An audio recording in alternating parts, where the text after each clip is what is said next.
뉴스 헬리콥터를 타고 뉴스의 현장을 누비고 있습니다. 문재인 더불어민주당 전 대표가 안희정 충남지사 텃밭인 충청권 경선에서도 압승을 거두며 사실상 본선 직행 티켓을 거머쥐었습니다. 4개 권역 중 가장 불리할 것으로 예상했던 충청 경선에서도 대승을 거두다 보니 안희정 지사는 향후 남은 경선 전망 더욱 어둡게 됐습니다. 자칫 수도권에서 강세가 예상되는 이재명 성남시장이 선전할 경우 2위 자리도 위태로운 상황입니다. 대연정이라는 꼬리표, 정말 질기게 따라붙네요. 이 한 방에 훅 갈 줄이야. 박근혜 구속 여부를 결정지을 영장실질 심사 날이 밝았습니다. 서울 삼성동 박근혜 자택 앞에는 감정이 격해진 지지자들의 소란이 이어졌습니다. 엄마부대 봉사단 주옥순 대표는 김수남 검찰총장이 제정신이 아니라고 비난했는데, 김수남 총장에게 하고 싶은 말이 있다면 김수남 총장 집 앞에 가서 하지 왜 삼성동에서 할까요? 박영수 특검, 이정미 헌법재판소장 대행집은 용케도 알아내는 가공할 정보력의 소유자들이 말입니다. 왜요? 거기는 취재 카메라가 없었어요? 김종인 전 더불어민주당 대표와 정운찬 동반성장연구소 이사장, 홍석현 중앙일보 JTBC 전 회장이 어제 아침 식사를 겸해서 전격 회동했습니다. 경제해법의 공감대를 바탕으로 대연정과 공동정부 구성 등에 대해 논의했습니다. 혹시 식사 메뉴는 떡 아니었습니까? 떡. 자기들끼리 대연정에 공동정부 운운하는 거 보았어요. 떡 줄 사람은 생각도 않는 거 보았어요. 광고 후에 김용민의 뉴스 농장으로 여러분을 초대합니다.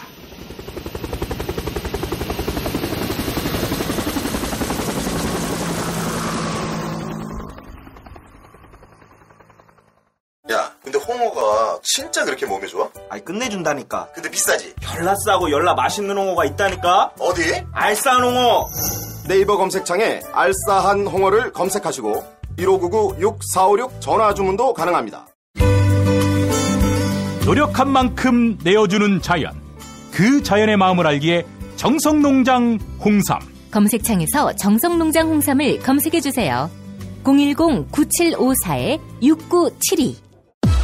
다이어트 해야 하는데 좀 간단한 방법 없을까? 다이어트 전용 그린 스무디로 하루 한두 끼만 맛있게 바꿔 드시면 끝! 1522-6648 또는 비타샵을 검색해주세요. 허리가 아파요. 아랫배가 나와요. 골반이 바로 서야 건강도 아름다움도 바로 섭니다. 바디로직을 입으세요. 토크밴드의 입체적인 탄력이 틀어진 골반을 바로잡습니다. 간편하고 확실한 골반 교정 타이즈 바디로직.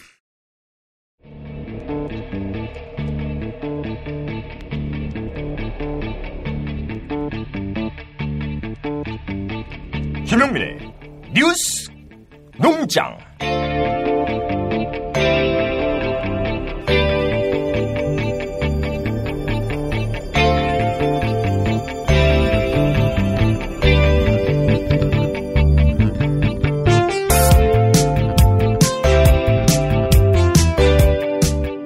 어느덧 각 당의 대선 경선 결과에 윤곽이 드러나고 있습니다. 이런 가운데 더불어민주당을 포함한 모든 정파의 합종연횡이 가시화되고 있습니다. 민주당도 여기에 가세한다고? 그런 얘기 처음 듣는데? 라고 하실 분들이 있을지 모르겠습니다. 하지만 5월 9일 대선 승리를 해서 더불어민주당이 여당이 됐을 경우를 상정해보지요. 120석 넘긴 의석수가 전부입니다. 여소야대가 되는 것이죠. 뜻맞는 정파와 손잡지 않으면 독자적 국정운영 어려워집니다. 원내 일당인 민주당 사정이 이러합니다. 그 밖의 정당 만약 집권한다면 거기는 더 큰 문제가 되겠죠. 설훈 민주당 의원이 국민의당과의 연대를 공언했습니다. 그 자리에 있던 국민의당 소속 이상돈 의원은 민주당과 합칠 다리, 돌아갈 다리는 불탔다, 이렇게 말했습니다. YTN 라디오 신율의 출발새 아침 일부 들어보겠습니다. 우리 민주당이 집권하더라도 연정합니다. 특히 이제 국민의당하고는 같이 할 가능성이 거의 높다고 생각하는데. 좀 기분 나빠하는데. 아니, 선거 끝나고 난 뒤입니다. 선거 끝나고 난 뒤에. 선거 끝나고 난 뒤에 누가 이기든 간에. 아니, 뭐, 국민의당이 집권을 하든 우리가 집권을 하든 연정을 할 수밖에 없어요. 그리고 가장 가까운 파트너가 원래 한 뿌리였으니까 국민의당이 될 터이고, 심지어 바른정당과도 연정이 가능하다고 생각합니다. 그러나 자유한국당은 곤란해요. 우리가 갖고 있는 한계는 그렇습니다. 그래서 지금 여소야대 국민이 될 거이기 때문에 연정은 불가피해요. 그 연정이 안 될 거라 생각하면은 그건 뭐 국정 운영을 못 한다고 생각하면 됩니다. 그래서 연정은 불가피하기 때문에 연정이 뭐 이 반민주당을 제외한 어떤 세력의 그 결속력을 강화시키는 그런 논리로 제공하기에는 좀 그렇지 않나 생각해서 반론을 한 겁니다. 아니, 남자가 갑자기 어떤 여자주의인데, 어차피 뭐 우리 같이 살게 될 거니까 이렇게. 네, 제 기억의 말씀이죠. 이른바 97년에 DJP 연합도 그 두 정당이 이렇게 뭐 서로 비방하거나 이런 게 저 기억이 안 납니다. 그런데요, 지금 솔직히 지금 말씀드려서 지금 우리 뭐 전당대회도 분위기를 뭐 다 아시겠지만은 저는 그래서 뭐 그렇게 저희가 쉽지 않다는 생각이 많이 듭니다. 그래서 어떻게 보면 그런 분들이 그 민주당 탈당할 때 이미 다리를 불살라버린 것이 아닌가 하는 그런 생각을 하게 됩니다. 경선이라는 건요, 우리 당도 그렇고 다당도 다 마찬가지지만은 당내 경선 과정 보면 아주 온갖 소리 다 나오죠. 그래서 선거 끝나고 나면 또 하나가 됩니다. 마찬가지로 지금 서로 선거 국면이기 때문에 이렇게 서로 뭐 치고받고 하지만은 끝나고 나면은 연장 구도로 들어가요. 이런 가운데 더불어민주당 소속 최명길 의원, MBC 기자 출신이지요. 당 밖에서는 박영선계로 비춰집니다. 그런데 탈당을 선언했습니다. 김종인 전 대표를 따라가겠다는 건데요.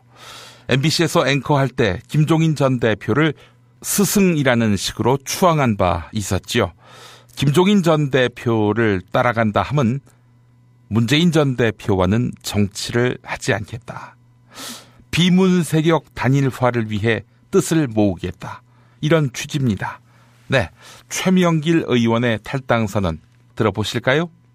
국민을 조금 더 편안하게 해줄 수 있는 능력을 갖춘 정치 세력을 결집하는 데 작은 보탬이 되도록 하기 위해서 저는 오늘 더불어민주당을 떠납니다. 김종인이 들어와서 회생시킨 더불어민주당에서 김종인이 떠났습니다. 더불어민주적으로 토론하고 소수파를 포용하는 그런 정당의 본 모습을 찾기를 기대합니다. 민심을 철저하게 배반한 권력은 국민 앞에 무너졌습니다. 그 권력이 무너져 내린 자리에 또 다른 절대 권력을 세워놓고 그 권력을 과실을 따먹고 앉아있는 것은 옳은 일이 아니고 국민을 위한 길도 아니라고 생각합니다. 우리나라가 처한 안보, 경제, 사회 갈등의 위기를 극복하기 위해서는 적폐 중의 적폐인 제왕 대통령제를 극복해야 합니다. 온 국민을 절망하게 하고 온 나라를 멈춰세운 권력의 국민 배신 행위가 또다시 반복되지 않으려면은 권력이 행사되는 구조를 바꿔야 합니다. 이 점을 확고하게 하는 대통령 후보를 선택해야 우리의 미래가 있다고 저는 믿습니다. 자, 문재인을 뺀 나머지 세력의 대동단결, 과연 가능할까요? 그 가능성을 여론조사에서 읽어보는 시간이 있었습니다. 가톨릭 평화방송 라디오 열린세상 김성덕입니다에서 마련된 토크인데요. 여론조사 전문기관인 리서치앤리서치의 배종찬 본부장 발언 들어보실 텐데요. 힌트를 드리자면 이 결과가 국민의당을 매우 고무시켰다는 점입니다. 안철수 전 대표가 호남 경선에서 압승을 거뒀고 뭐 경선 흥행도 상당한 성공을 거뒀다 이런 평가가 나오는데 후보 단일화, 당대당 연대 움직임이 끊이질 않고 있어요. 안철수 전 대표가 국민의당과 바른정당의 단일 후보로 나올 경우 어떤 결과가 있고 또 단일화 효과는 뭐 나타난다고 볼 수 있습니까? 네, 이번 가상 대결에서는 국민의당과 바른정당이 단일화를 해서 이 단일 후보가 안철수 전 대표가 될 경우를 가정했습니다. 네. 더불어민주당은 문재인, 그리고 국민의당과 바른정당 단일 후보 안철수, 자유한국당 홍준표, 정의당 심상정입니다. 이럴 경우 문 전 대표가 44.1% 가장 높았습니다. 네. 단일 후보인 안 전 대표는 27.9%로 이 단일화를 했음에도 불구하고 문 전 대표가 안철수 전 대표를 약 16%포인트 앞서는 것으로 나타났습니다. 네. 그러나 단일화 없이 모든 정당에서 후보를 내는 것보다는 이 문 전 대표와의 격차는 줄어드는 것으로 나타났습니다. 네. 자유한국당, 그러니까 안철수 전 대표가 이 국민의당과 바른정당 단일 후보인데다 네. 자유한국당 홍준표 지사의 표까지 안철수 전 대표가 고스란히 흡수하게 될 경우에는 네. 이 산술적으로는 1인 문 전 대표와 5차례 접전을 펼칠 수도 있을 것으로 이 결과는 나타났습니다. 네. 자, 그런데 국민의당이 새누리당이었던 자유한국당과 바른정당까지 포함해서 비문연대를 실현해낼 수 있을까요? 당장 자유한국당과 바른정당의 연대조차 불투명합니다. 보수정당 단일화에 대해 가능성을 열어두었던 유승민 바른정당 대통령 후보는 지금의 자유한국당은 연대 대상이 아니라고 못 박았습니다. SBS 라디오 박진호의 시사전망대 일부분입니다. 지금 모습의 자유한국당하고 바른정당이 다시 당대당 통합을 한다는 것은 있을 수가 없습니다. 저는 그거는 뭐 분명히 반대라는 점을 밝히고요. 네. 또 보수 후보 단일화라는 것은 거기에 대해서 일부 보수 유권자들이 원하고 있는 그런 부분도 있지만 아까 시민들 목소리를 들어본 데서 알 수 있듯이 네. 여기에 대해서는 국민들께서 납득할 만한 원칙과 명분이 있는 그런 단일화가 아니면 저는 단일화 자체가 큰 의미가 없을 수도 있다고 그렇게 생각을 합니다. 그래서 네. 보수 후보 단일화에 대해서 지금 무엇이 원칙 있고 명분 있는 그런 단일화냐 원점에서 제가 생각해 보겠다 이런 말씀을 드렸고요. 네네. 지금 자유한국당의 모습은 아직 소위 뭐 이 진박이라는 그 소나기에서 전혀 벗어나지 못하는 그런 모습을 보이고 헌법재판소 결정에도 승복하지 않고 여전히 잘못을 인정하지 않고 있는 그런 모습이기 때문에 시민들께서 걱정하신 대로 단순히 대선을 앞두고 그냥 선거에 이기기만 위한 그런 단일화 네. 거기에 대해서 회의적인 목소리도 있다는 걸 제가 잘 알고 있습니다. 그래서 그 점에 대해서 제가 굉장히 고민이 깊습니다. 알겠습니다. 예. 어제 사실 이제 방송 보도가 하나 나왔어요. 그 친박계 핵심 인사 서너 명을 자유한국당에서 내보내면은 이것이 이제 단일화의 명분을 주는 것이 아닌가. 그러니까 홍준표 지사 측에서 바른정당 쪽에 이런 제안을 했다는 보도가 나왔고요. 또 지난주인가요? 이제 보수 원로 100명이 모여서 이른바 친박 8인을 퇴진시키고 보수 단일화를 이루자는 뭐 3당 연합론을 촉구를 했는데 만약에 이 자유한국당이 뭐 서너 명이 아니라 강성 친박계 8명을 정리한다. 그러면은 이게 유승민 후보 생각하신 연대 조건을 충족하는 겁니까? 제가 세 가지를 말씀 좀 드리겠습니다. 하나는 방금 말씀하신 인적 청산이고요. 네. 두 번째는 그동안 수십 년 동안 뭐 짧게는 이명박 박근혜 정부 10년 동안 낡은 보수를 해온 그 어떤 노선이라 그럴까 정책이라 그럴까 이 문제가 어느 정도 해결이 돼야 됩니다. 우리 바른정당은 추구하는 바가 다르기 때문에요. 또 하나는 그 지금 자유한국당의 후보들이 1등, 2등을 달리는 후보들은 대통령이 되더라도 법원에 재판받으러 가셔야 되는 분들입니다. 그 자격이 있냐는 문제죠. 홍준표 지사 말씀하시는 거죠, 지금? 단일화 아니요. 한 분은 뭐 불법 정치 자금 문제고 또 한 분은 선거법 문제이기 때문에 이 후보 단일화라는 건 이런 거 아니겠습니까? 내가 줘도 좋으니까 상대방이 대통령이 돼도 인정할 만하다. 이런 전제가 서로 돼야 단일화를 하는 거 아니겠습니까? 예. 결국 친박을 제거하지 않고서는 연대도 협력도 없다. 이 말입니다. 자, 이런 가운데 홍준표 자유한국당 대선 경선 후보가 바른정당 측과 친박을 솎아내겠다고 약속하면서 협력 가능성을 타진하고 있다는 그런 보도가 나왔습니다. 홍준표 지사는 바른정당이 명분 없는 탈당을 했다며 다시 협력해야 한다고 강조했는데 친박을 솎아내면 두 당 손잡을 수 있을까요? 자, 이를 지켜보는 김진태 의원의 시각도 상당히 주목됩니다. MBC 라디오 신동호의 시선집중에 자유한국당 대선 후보 4명이 나왔습니다. 토론회 일부분 들어보겠습니다. 지금 사실 보수정당의 분열은 지금 역사상 처음 있는 일입니다. 그런데 왜 분열이 됐겠습니까? 사실상 극히 일부의 친박들의 폐악 때문에 이 바른정당 사람들이 못 견디고 나간 것 아닙니까? 그래서 이제는 일부 그 친박의 폐악을 부리는 그분들 일부는 박근혜 대통령하고 같이 탄핵이 됐습니다. 박근혜만 탄핵이 된 게 아니고 사실상 극히 정권을 잘못 운용한 극히 일부 친박들도 그 폐악이 다 같이 탄핵이 됐습니다. 그래서 이제는 바른정당하고 소위 분당을 하고 있을 아무런 이유가 없어졌습니다. 그래서 같이 나가야 되는 겁니다. 이 부분에서 또 반론 있으시면 편하게 말씀하시죠. 네. 가만히 듣고 있다 보니까 우리 홍 후보님은 그냥 바른정당 후보로 나오는 게 차라리 맞지 않나 하는 생각이 정말 듭니다. 우리 자유한국당은 이러니 저러니 해도 탄핵에 반대하는 사람들이 더 많이 있는 당입니다.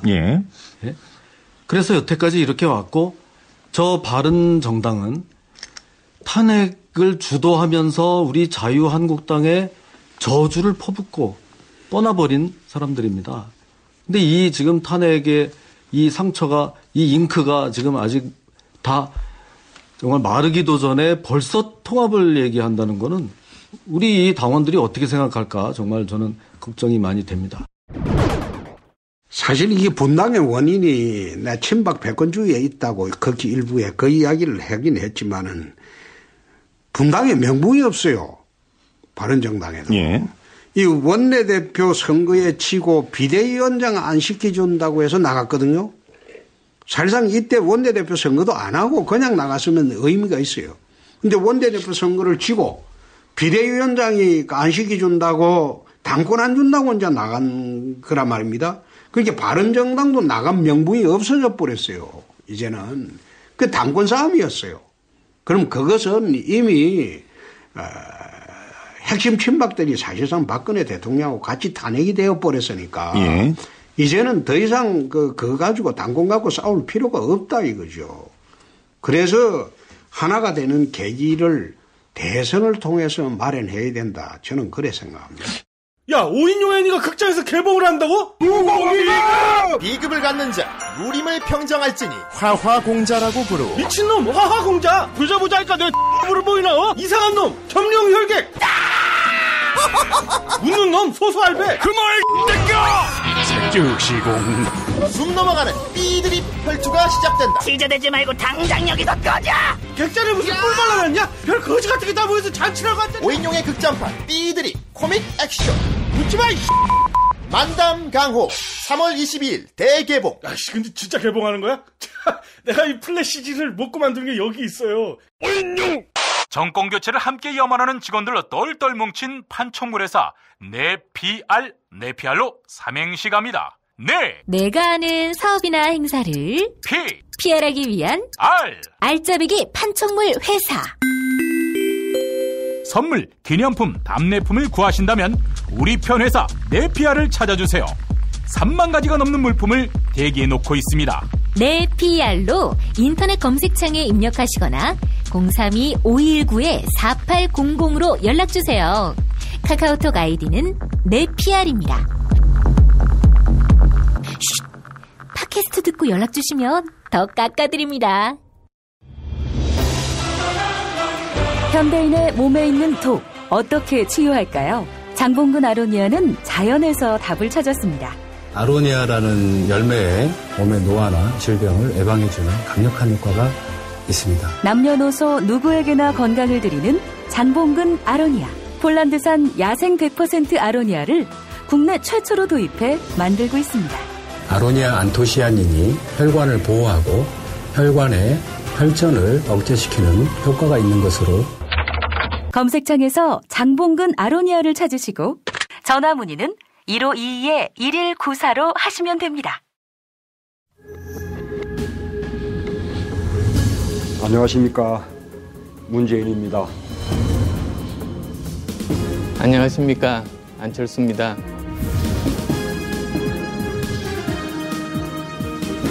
세계의 양자토론, 문안토론. 네, 오늘도 문과 안 나오셨습니다. 여러분 감사합니다. 또다시 충청도민의 지지를 확인했습니다.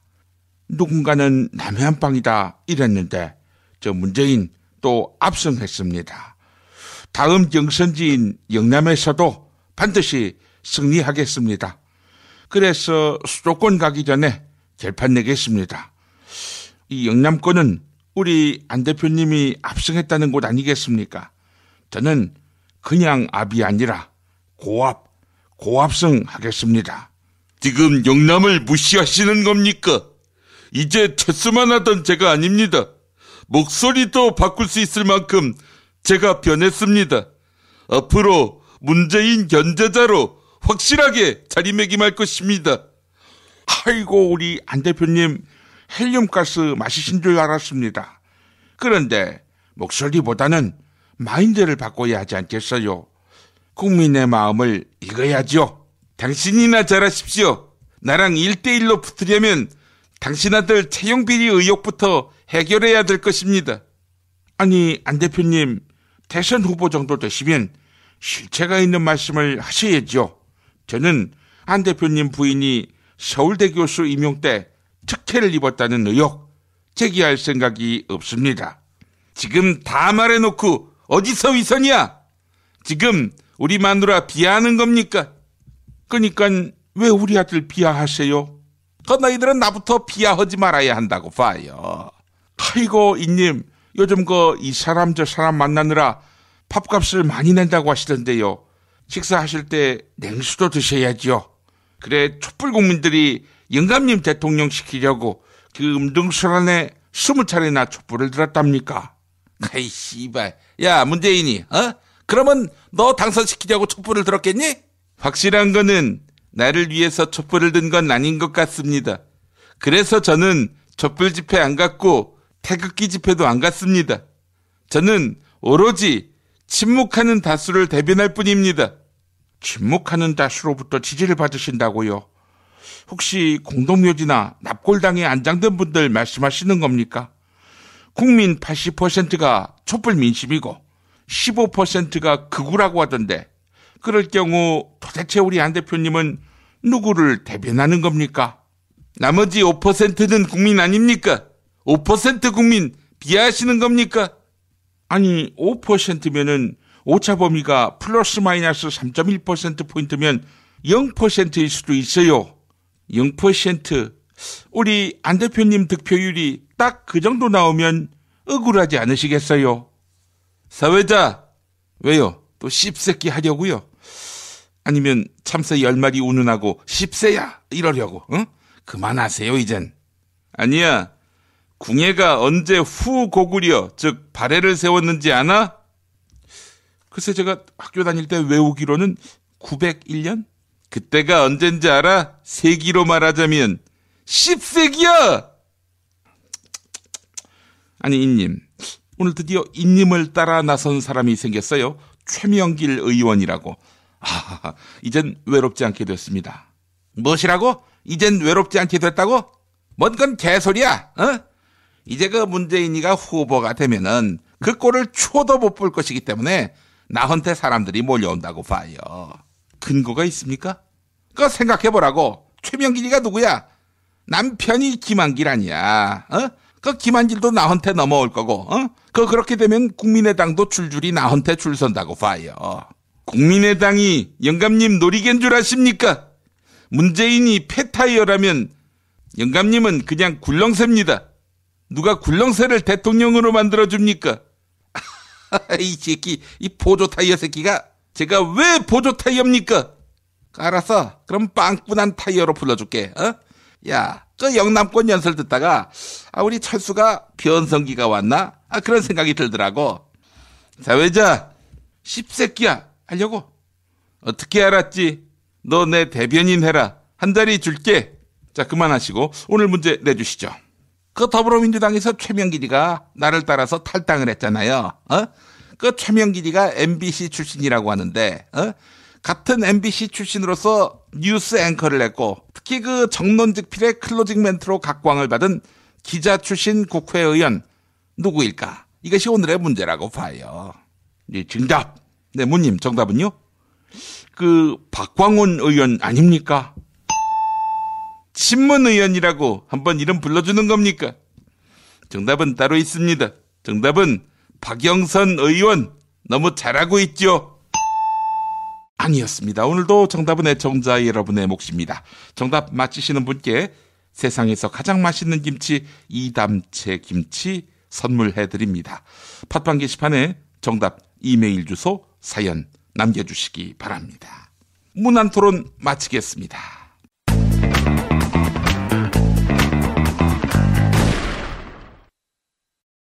극한의 바다 러시아 베링해에서 잡은 신선한 대게. 잡자마자 내장과 뚜껑을 제거하고 급속 냉동시켜 북극의 신선함이 살아있는데요.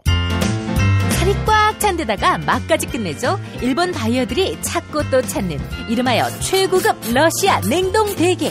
다리와 어깨 살만으로 구성돼 있어 가성비가 은하계 최고이며 각종 모임이나 선물용으로 깜짝 준비하시면 바로 스타됩니다. 네이버 카페 대게 직거래 장터에 오시면 수많은 후기가 그 품질을 증명합니다. 주문 전화번호 1644-9047 1644-9047. 공화국 참치논평 구이동 대양 참치를 맛보지 못한 국민 여러분은 진정한 참치 맛을 보기 위한 강도 높은 중대 조치를 취하실 계획을 표명하시고 곧장 구이동으로 달려오시기 바란다. 참치에 대한 체질적인 거부감과 적개심을 노골적으로 드러내는 분도 구이동 대양 참치에 오시면 추호도 용납할 수 없는 포악무도한 폭식 행위를 자행할 것이다. 구이동 대양 참치.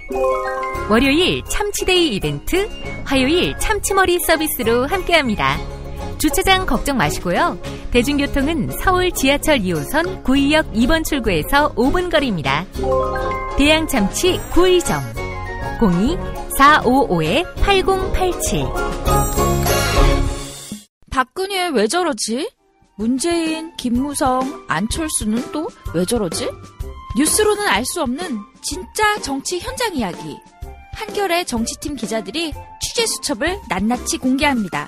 본격 정치관찰 팟캐스트. 언니가 보고 있다. 팟빵에서 언니를 검색하세요. 한겨레 정치바 김태규 기자의 오빠도 보고 있다. 한겨레 김태규 기자 나와 계시죠? 네, 안녕하십니까. 예. 자, 박근혜의 구속영장 실질 심사가 있는 날입니다. 예. 법조계의 충론은 역시 그 박근혜 구속 이거지요? 예, 그렇다고 봐야죠. 뭐 여러 가지 도주 우려나 증거인멸, 범죄 중대함, 사안의 중대성 이런 걸 다 종합을 해보면 네, 구속 가능성이 크다고 봐야죠. 예. 자, 박근혜 쪽도 아주 비상하게 대비하고 있을 것 같은데 어떻게 관측됩니까? 반박을 하겠죠. 구속의 필요성 그 부분에 이제 반박을 할 텐데요. 일단 지금 가장 큰 범죄 혐의는 뇌물 아니겠습니까? 국민연금을 동원해서 제일모직과 삼성물산의 합병을 찬성을 해주고 그렇게 해서 이재용의 경영권 승계를 돕고 그 대가로 뭐 최순실에 대한 지원이라든가 미르나 K스포츠재단 출연금을 받아냈다든지 이런 아주 죄질이 나쁜 그런 범죄에 대해서 사실이 아니다. 그렇게 주장을 하겠죠. 뭐 아주 쉽게 얘기하는 거는 내가 받은 돈은 하나도 없다. 1원도 이제 받지 않았다. 뭐 이런 것이고, 또 돈이 뭐 오갔다고 하더라도 돈이 오간 시점이 그 삼성물산과 제일모직 합병 이후이기 때문에 뇌물이 아니다. 뭐 이렇게 주장할 것으로 보이고요. 그리고 지금 중대범죄 13개라고 하는데, 검찰은 엄청나게 방대한 자료를 지금 법원에 이제 제출했다고 합니다. 예. 관계자 이메일, 그리고 안종범, 뭐 김영한 전 수석들의 그 업무 일지, 통화 내역, 뭐 이렇게 해서 220건 정도 책으로 치면 총 12만 쪽 이런 자료를 이제 법원에 제출했다고 하고요. 뭐 그 부분에 대해서 박근혜 전 대통령 쪽은 이게 뭐 재단 강제 모금의 경우에는 문화체육 분야 투자에 관심을 가져달라고 했을 뿐이지 모금을 강제한 바는 없고 블랙리스트도 어떤 보고도 받지 못했다 이렇게 주장할 것으로 보이고요. 또 순방 계획이라든지 뭐 이런 내용들 정호성 비서관을 통해서 최순실에게 유출한 거 아니겠습니까? 연설문도 그렇고요. 그런 그 공무상 비밀 누설에 대해서는 조언을 얻으려고 한 것일 뿐이지 비밀을 유출하려고 한 건 아니었다 이렇게 주장할 것 같고, 또 구속의 필요성 중에 하나는 이제 증거인멸과 도주 우려가 있는데요. 검찰은 증거인멸 가능성이 상당히 농후하다고 봅니다. 그 이제 예로 작년 9월, 10월 그 국정농단 의혹이 처음에 제기됐을 때 안종범 수석 등한테 증거인멸을 이제 지시한 적이 있고요. 박근혜 전 대통령이. 또 검찰과 특검 수사에도 이제 불응한 바가 있고, 헌재 탄핵 심판에도 불출석하고 탄핵 결정도 지금 승복하는 태도를 보이지 않고 있잖아요. 그렇기 때문에 이제 증거인멸과 도주의 우려가 크다고 이제 주장을 할 것이고, 박 전 대통령 쪽은 이미 지금 수사를 통해서 증거 수집이 다 됐고, 또 공범들이 구속된 만큼 증거인멸의 가능성도 없다. 그리고 파면 이후에는 줄곧 삼성동 자택에 머물러서 사실상의 가택연금 상황이기 때문에 도주 우려도 없다. 이렇게 주장할 것으로 보입니다. 한겨레가 단독 보도한 거 보니까 포토라인 안 서게 해달라 뭐 이런 주문을 했다고 하던데요. 네, 그렇습니다.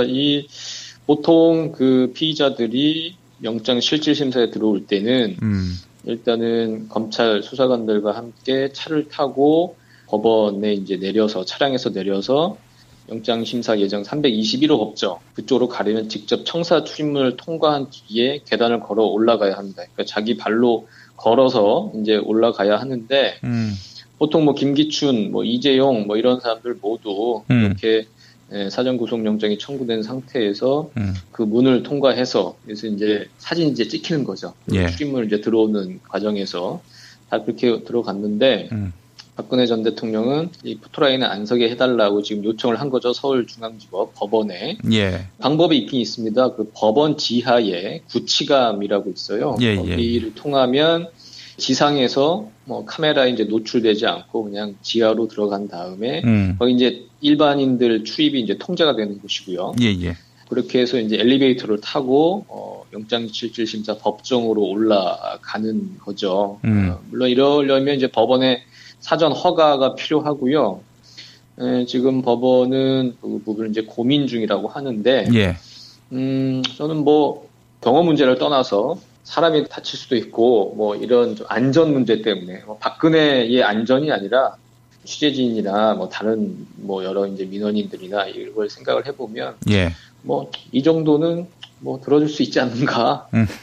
저는 그렇게 생각해요. 어차피 뭐 구속영장이 집행되면 그 집행될 때는 카메라에 다 찍힐 테니까요. 그 뭐 들어가는 모습 뭐 똑같지 않겠습니까? 똑같이 그 올림머리 하고서 별 차이가 없을 거기 때문에 이거는 뭐 법원이 이 정도 허가를 한다고 해서 뭐 엄청나게 큰 예우를 했다 이렇게 비판하기 어렵지 않을까 저는 그렇게 생각이 듭니다. 그래요. 뭐 그 정도까지 뭐 이렇게 과한 대접이다라고 말하진 않아도 될 것 같아요. 구속된다면. 네, 그렇죠. 중요한 거니까요. 구속이 되냐 안 되냐. 그렇죠. 근데 구속되고 나서 그 구치소 들어가서는 똑같이 살아야 됩니다. 아, 그럼요. 얄짤없어야 돼요. 그는.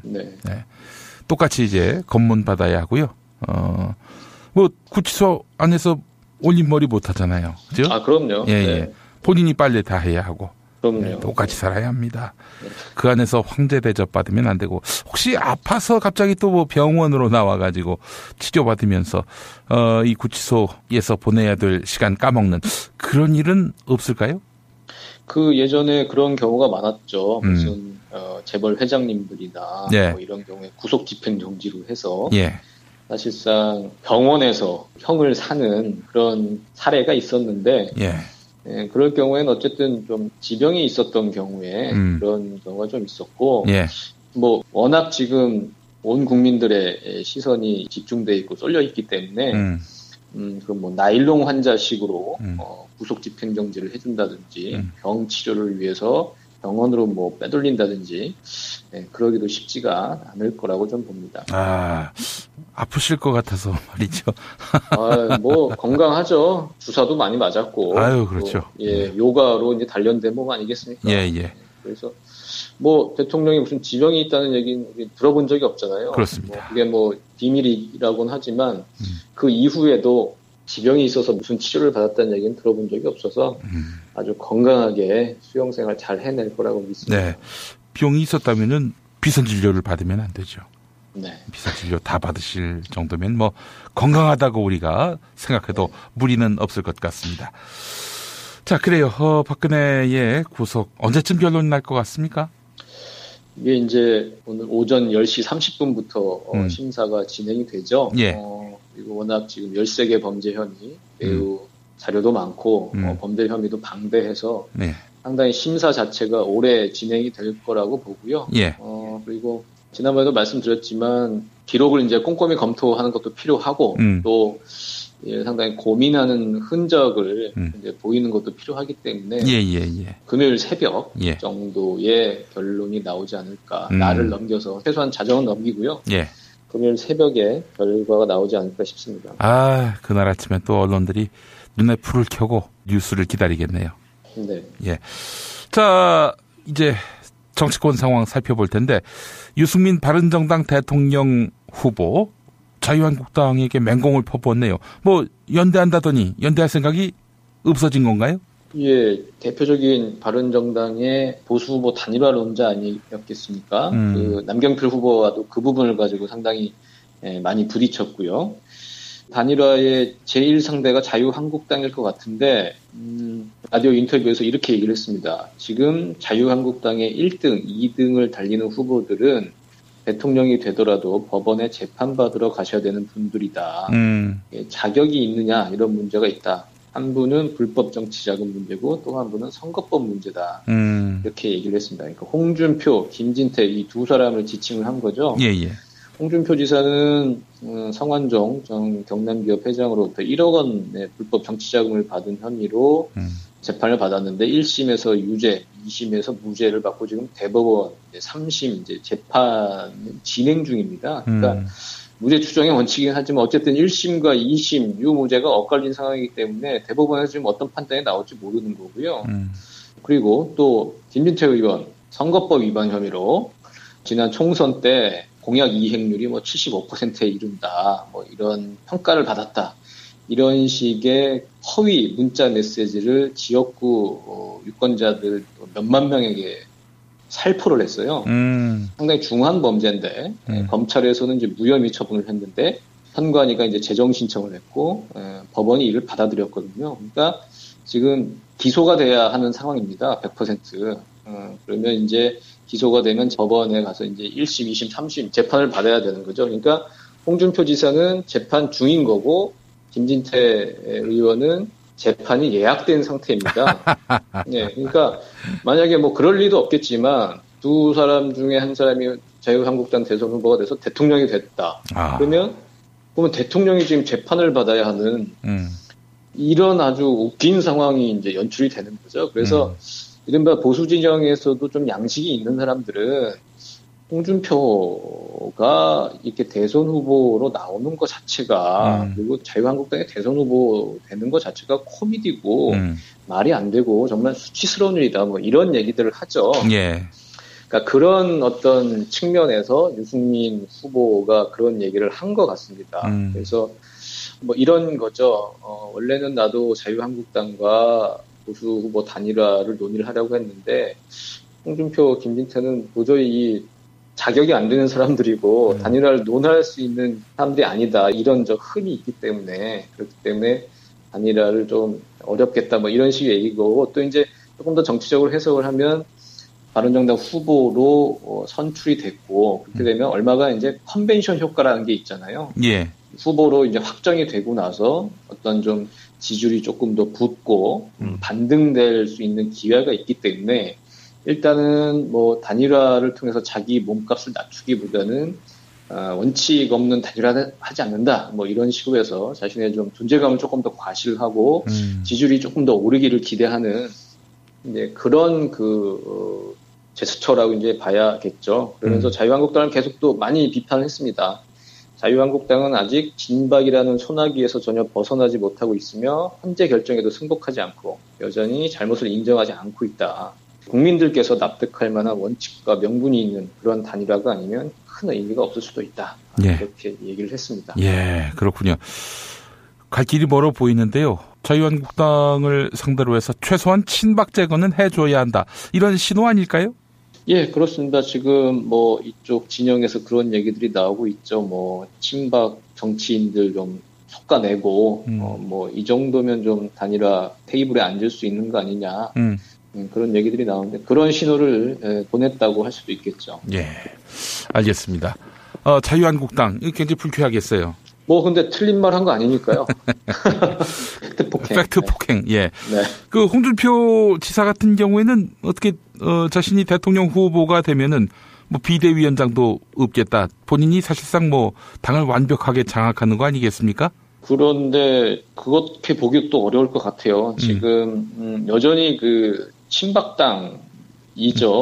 친박 청산이 되지 않았고 무슨 서청원이나 윤상현이나 최경환 뭐 징계를 했다고 하지만 당원권 정지 뭐 이 정도이고 그 사람들이 뭐 그런 징계 받았다고 지금 근신하는 게 아니잖아요. 예, 뭐 예. 윤상현 의원 뭐 여전히 회복을 통해 가지고 박근혜 호위에 나서고 있고 서청원 의원도 뭐 부인을 뭐 박근혜 사저에 보낸다든가 이런 정치 행위를 여전히 하고 있기 때문에 예, 예. 임명진 비상대책위원장이 비대위원장직 사퇴를 이제 밝히지 않았습니까? 대선 후보가 확정되는 31일에는 내가 이제 비대위원장을 이제 물러나겠다고 했는데 그것도 사실은 친박 세력에게 밀려서 더 이상 이제 내가 할 일이 없다. 여전히 친박 세력이 자유한국당의 주류 내지는 상당히 큰 힘을 차지하고 있다. 그런 걸 이제 입증하는 거기 때문에 예. 홍준표 지사가 자유한국당 대선 후보가 됐다고 해서 당을 다 온전히 장악한다? 그렇게 보기엔 또 쉽지 않을 것 같습니다. 예. 뭐 그렇다면은 결국 바른정당과의 연대를 꾀한다면은 친박과 건곤일척의 큰 대결을 한번 펼쳐야 하겠네요. 그렇죠. 뭐 한바탕 좀 푸닥거리가 필요하겠죠. 사실 뭐 자유한국당에게 드리워진 박근혜의 이미지를 털기 위해서라도 그래서 본인이 재평가를 받기 위해서라도 친박과는 뭐 한번 부딪혀야 한다는 큰 판단을 하고 있지 않을까 이런 생각이 들어요. 예, 그래서 뭐 본인이 청산을 하겠다는 얘기도 나오고 있고 양아치 친박이라는 얘기도 하지 않았습니까? 예, 예. 그러니까 뭐 그런 식의 조금 내부 분란이 일어날 가능성이 좀 있어 보이죠. 예, 예. 알겠습니다. 자, 김태규 기자님 오늘 말씀 잘 들었습니다. 예, 감사합니다. 피터팬 조음막 구하기로 집구해. 피터팬 조음막 구하기로 집구해. 중개 수수료 없이 집구할 땐 피터팬 좋은 방 구하기. 정말 맛있다.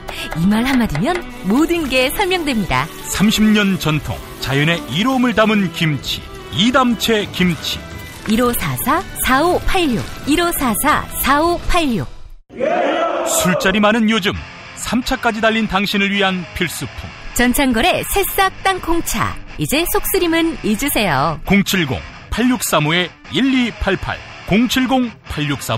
070-8635-1288 깨끗한 국내산 닭만 씁니다. 그래서 최고의 맛 킹 닭갈비. 국내 최초 짜장맛 파스타맛 킹 닭갈비로 출시됐습니다. 전화 주문은 032-556-3770 032-556-3770 3770.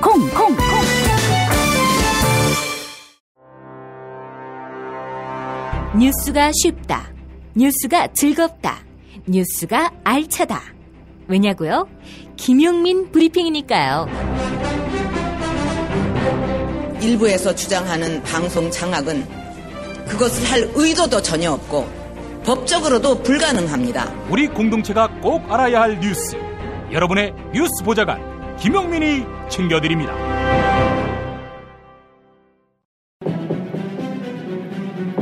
대한민국 대청소. 참여연대 안진걸 협동사무처장 나와 계시죠? 네, 안녕하세요. 예, 안 처장님, 총 얼마 들어왔죠?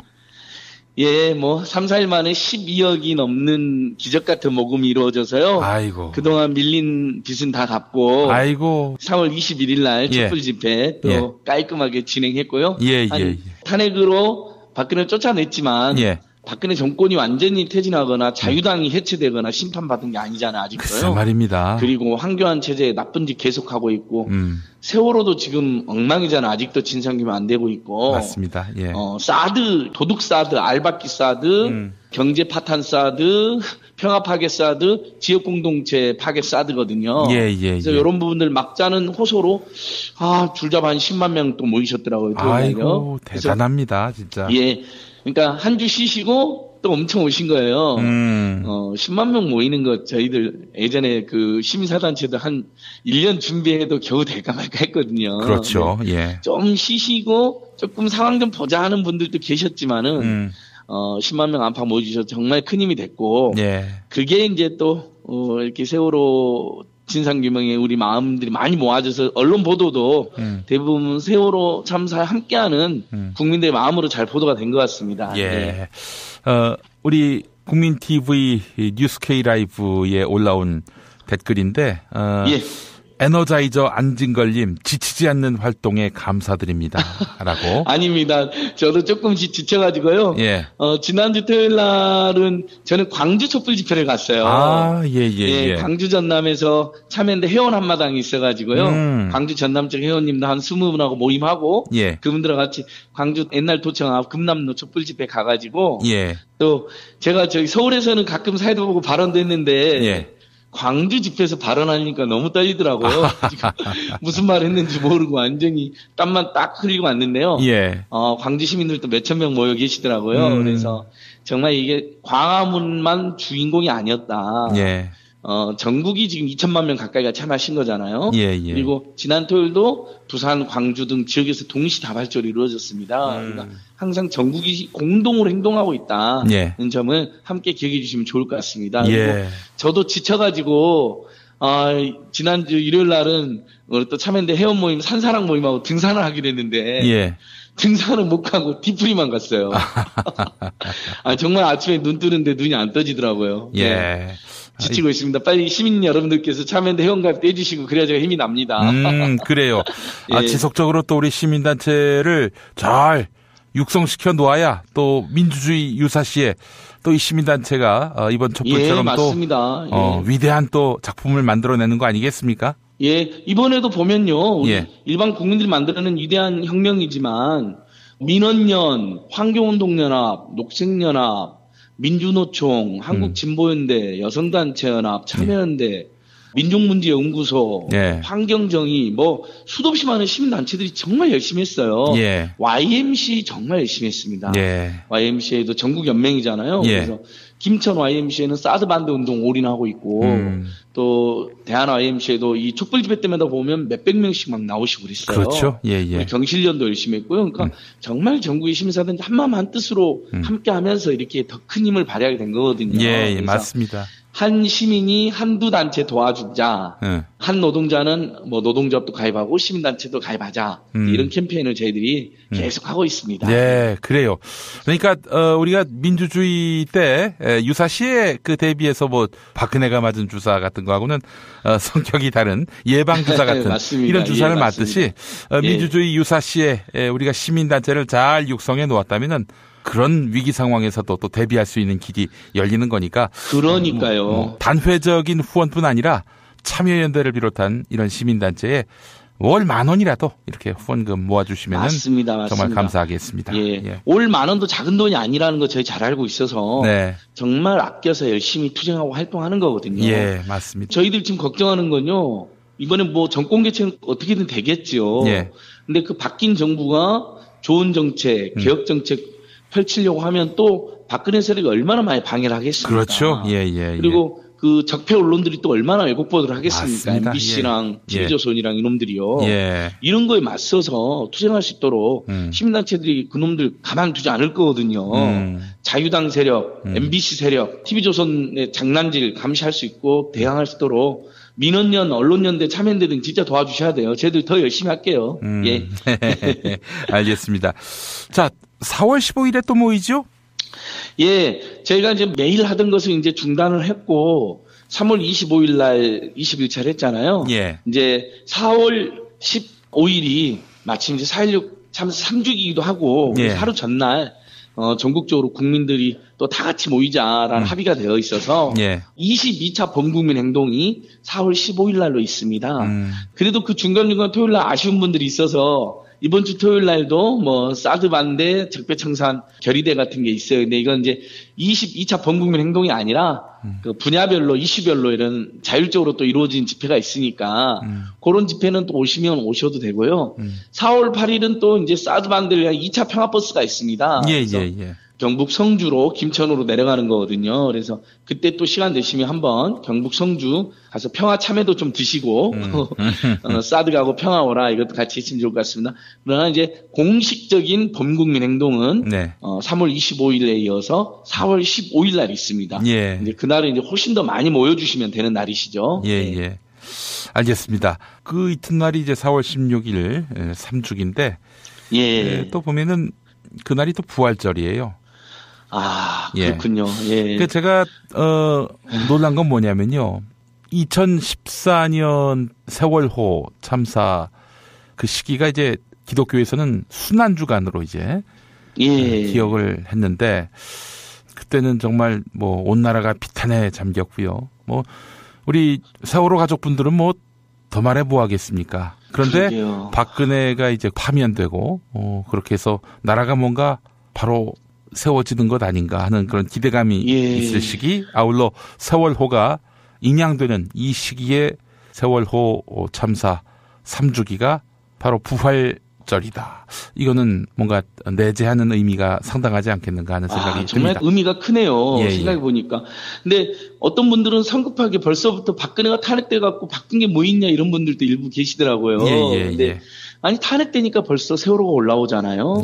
그렇죠? 내쫓으니까 고의적으로 구조하지 않았고 고의적으로 이렇게 무트로 올리지 않았던 세월호가 벌써 올라왔잖아요. 그다음에 세월호 선체 진상조사위원회법도 통과됐지 않습니까? 하나씩 되고 있습니다. 원래 세상의 변화라는 게 한꺼번에 어떻게 다 변화가 되겠습니까? 그러니까 조금 답답하셔서 하신 말씀일 텐데 4월 15일 날 또 모여주시면 우리 부활절처럼 온누리의 부활, 그래서 적폐는 청산되고 많은 어떤 민주주의와 민생을 위한 과제들이 활짝 꽃을 피울 텐데요. 예를 들면 내일 박근혜 구속영장 실질 심사 청구가 있잖아요. 박근혜까지 이제 구속시키면요. 법 앞에 만인의 평등이라는 건 엄청나게 진작이 되는 겁니다. 이제 앞으로 이제 유전 무죄, 무전 유죄의 말도 줄어들 거고 법도 훨씬 더 엄격하게 집행될 거예요. 김기춘, 이재용, 박근혜 이제 우병우까지 구속되면요.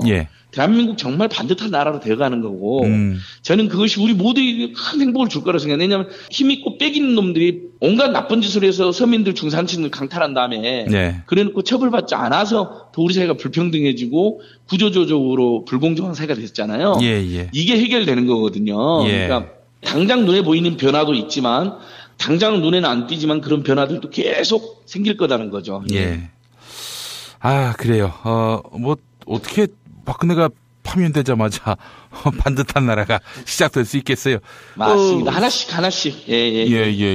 그 세월호를 인양했을 때 뭐 반듯한 모습으로 인양됩니까? 온갖 그런 그러게요. 세상에 참담한 모습으로 올라왔는데 뭐 세월호를 뭐 아름답게 복원하자 이런 의미는 아니지만 여간 그 안에 담겨진 진실을 파헤치기 위해 수많은 시간과 노력이 필요하다는 점, 이런 점을 감안하고 우리가 이제부터 시작이다라는 마음을 가져야 마땅하지 않겠는가라는 생각을 해봅니다.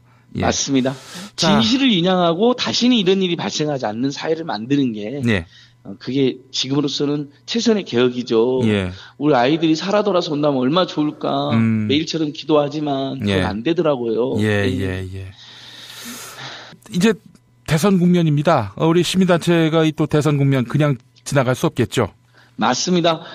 결국은 촛불혁명 한 것은 우리가 박근혜 끌어내리고, 그다음에 박근혜 한 명 끌어내리는 것에 그치지 않고 좋은 세상 만들려고 하는 건데, 그래서 반드시 정권 교체돼야 됩니다. 양심적이고 진보적이면서도 시민 친화적이고 민중적인 그런 정권이어야 되고, 국민들의 민주주의 회복뿐만 아니라 민생 문제를 해결해야 되거든요. 그래서 지금 곳곳에서 대선 대응이 시작됐는데요. 예를 들면 언론단체들은 대선 미디어 연대라고 해서 벌써 이제 언론 보도 감시하는 연대기구를 민원연이나 언론연대 중심으로 언론노조 중심으로 꾸렸고요.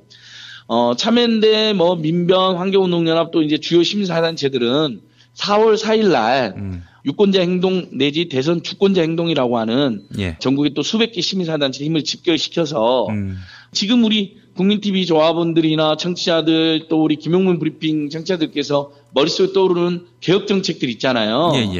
직접 민주주의를 강화하고 또 전월세 상한제 같은 민생 핵심 정책 재벌 개혁하고 검찰 개혁하고 고위공직자 비리 수사처 같은 것도 상설화하고요. 이런 온갖 개혁 과제를 관철시키고 후보들이 약속하게 만들고 또 그것을 약속한 후보들이 당선될 수 있도록 유권자들에게 정보를 제공하는 그런 역할을 한 40일 가까이 아주 적극적으로 해나갈 생각입니다. 4월 4일 오후 2시에 세종문화회관 계단에서 이렇게 출범하는 거로 준비를 했고요. 아마 전국에서 수백 개 시민사단체 함께 할 것 같습니다. 그래서 이름도 예전에 무슨 총선 네트워크나 이런 네트워크를 많이 썼잖아요. 이번에는 강력하게 우리 주권자들의 힘을 모으자 해서 가칭 2017 대선 주권자 행동으로 지금 잡아놨습니다. 알겠습니다. 그럼 어떤 활동을 하게 되는 겁니까? 방금 말씀드린 것처럼 좋은 정책을 다 모아가지고요. 그것을 모든 후보들이 전달해서 약속하게 만드는 운동, 그리고 그거에 대한 약속한 것을 유권자들에게 알리는 운동이 기본으로 되면서 또 후보들이 발표한 공약이나 정책이 얼마나 진실한 것인지 검증하는 활동, 그것을 또 국민들에게 알리는 활동을 합니다. 근데 기본적으로는 박근혜 최순실 세력이 재집권하는 일은 무조건 막아야 되잖아요. 그 세력이 또 후보를 낸다고 하거든요. 그러니까 그 재집권 저지와 심판하는 역할은 기본적으로 하면서 그 역할 바탕위에 특정 후보를 지지하고 당선시키는 운동은 사실 어렵잖아요. 왜냐하면 우리 당장 청취자들만 해도 생각이 다 다르시니까 시민단체도 마찬가지거든요. 대신에 좋은 정책을 최대한 많이 당선시키는 운동이라고 생각하시면 될 것 같아요. 그러니까 각 공약과 정책을 검증도 하면서 좋은 정책을 최대한 많이 이슈 파이팅 해가지고 후보자들이 약속하게 만들고 특히 야권의 지금 후보님들 내노라는 후보님들 다 나오셨잖아요. 다들 누구라도 아마 정권 교체하면 잘 하실 거예요. 그분들이 이제 그런 것을 더 강하게 더 근본적으로 개혁을 할 수 있도록 국민에 약속하게 요청하는 그런 운동도 하고요. 국정원이나 국가기관이 또 무슨 짓을 할지 모릅니다. 황교안 세력이. 그래서 불법적 부당한 선거 개입 감시 그 운동도 저희들이 전개하면서 투표 참여 운동도 하고 또 이 선거 기간 동안에 지금 유권자들, 주권자들이 자유당이 문제다 이런 말만 해도 지금 잘못하면 선거법으로 지금 처벌을 받잖아요. 그럴 위험이 있잖아요. 다행히 저희들이 잘 대응해가지고 지금까지 실제 그런 사례는 지금 많이 발견되지는 않고 있거든요. 그렇게 위협을 했는데 저희가 반박을 했잖아요. 선관위에서 촛불 집회에서 주의해라. 근데 우리 주권자들은 지금 할 말 그대로 하고 있는 거거든요. 25일 집회 때도 그랬습니다. 그래서 다행히 지금 선관위나 선거법상으로의 어떤 탄압이 시작되진 않았는데 그럴 위험이 있기 때문에 선거법 개정하고 그리고 유권자들이 순환당하는 사례들에 대한 제보도 받고 저희가 또 도움도 드리고 그렇게 해야 돼. 그런 여러 가지 유권자 운동, 주권자 행동을 준비해놨습니다. 하고 있습니다. 선거법 개정도 추진하시겠네요. 지금 이미 선거법 개정이라고 3월 임시국회에서 꼭 해라고 했는데 역시 자유한국당이 반대를 해요. 모든 좋은 정책 다 자유한국당이 반대하고 법사위 김진태 이 나쁜 사람이 반대를 하고 있습니다. 저는 이 사람은 국회의원도 아니라고 생각하고 박근혜 최순실 범죄를 비호하는 가장 나쁜 사람이라고 생각하는데 그것만 비호만 하고 법은 통과시켜줘야 될 거 아닙니까? 그렇죠. 근데 예. 비호하는 걸 넘어가지고 모든 개혁적인 법안들, 재벌 개혁을 위한 법안들, 검찰 개혁을 위한 법안들 다 반대하고 있습니다.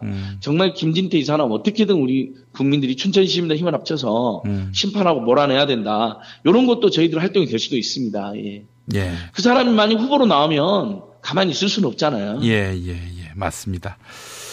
아이고, 참, 춘천 시민들이 우리 맹성을 좀 하셔야 됩니다. 예.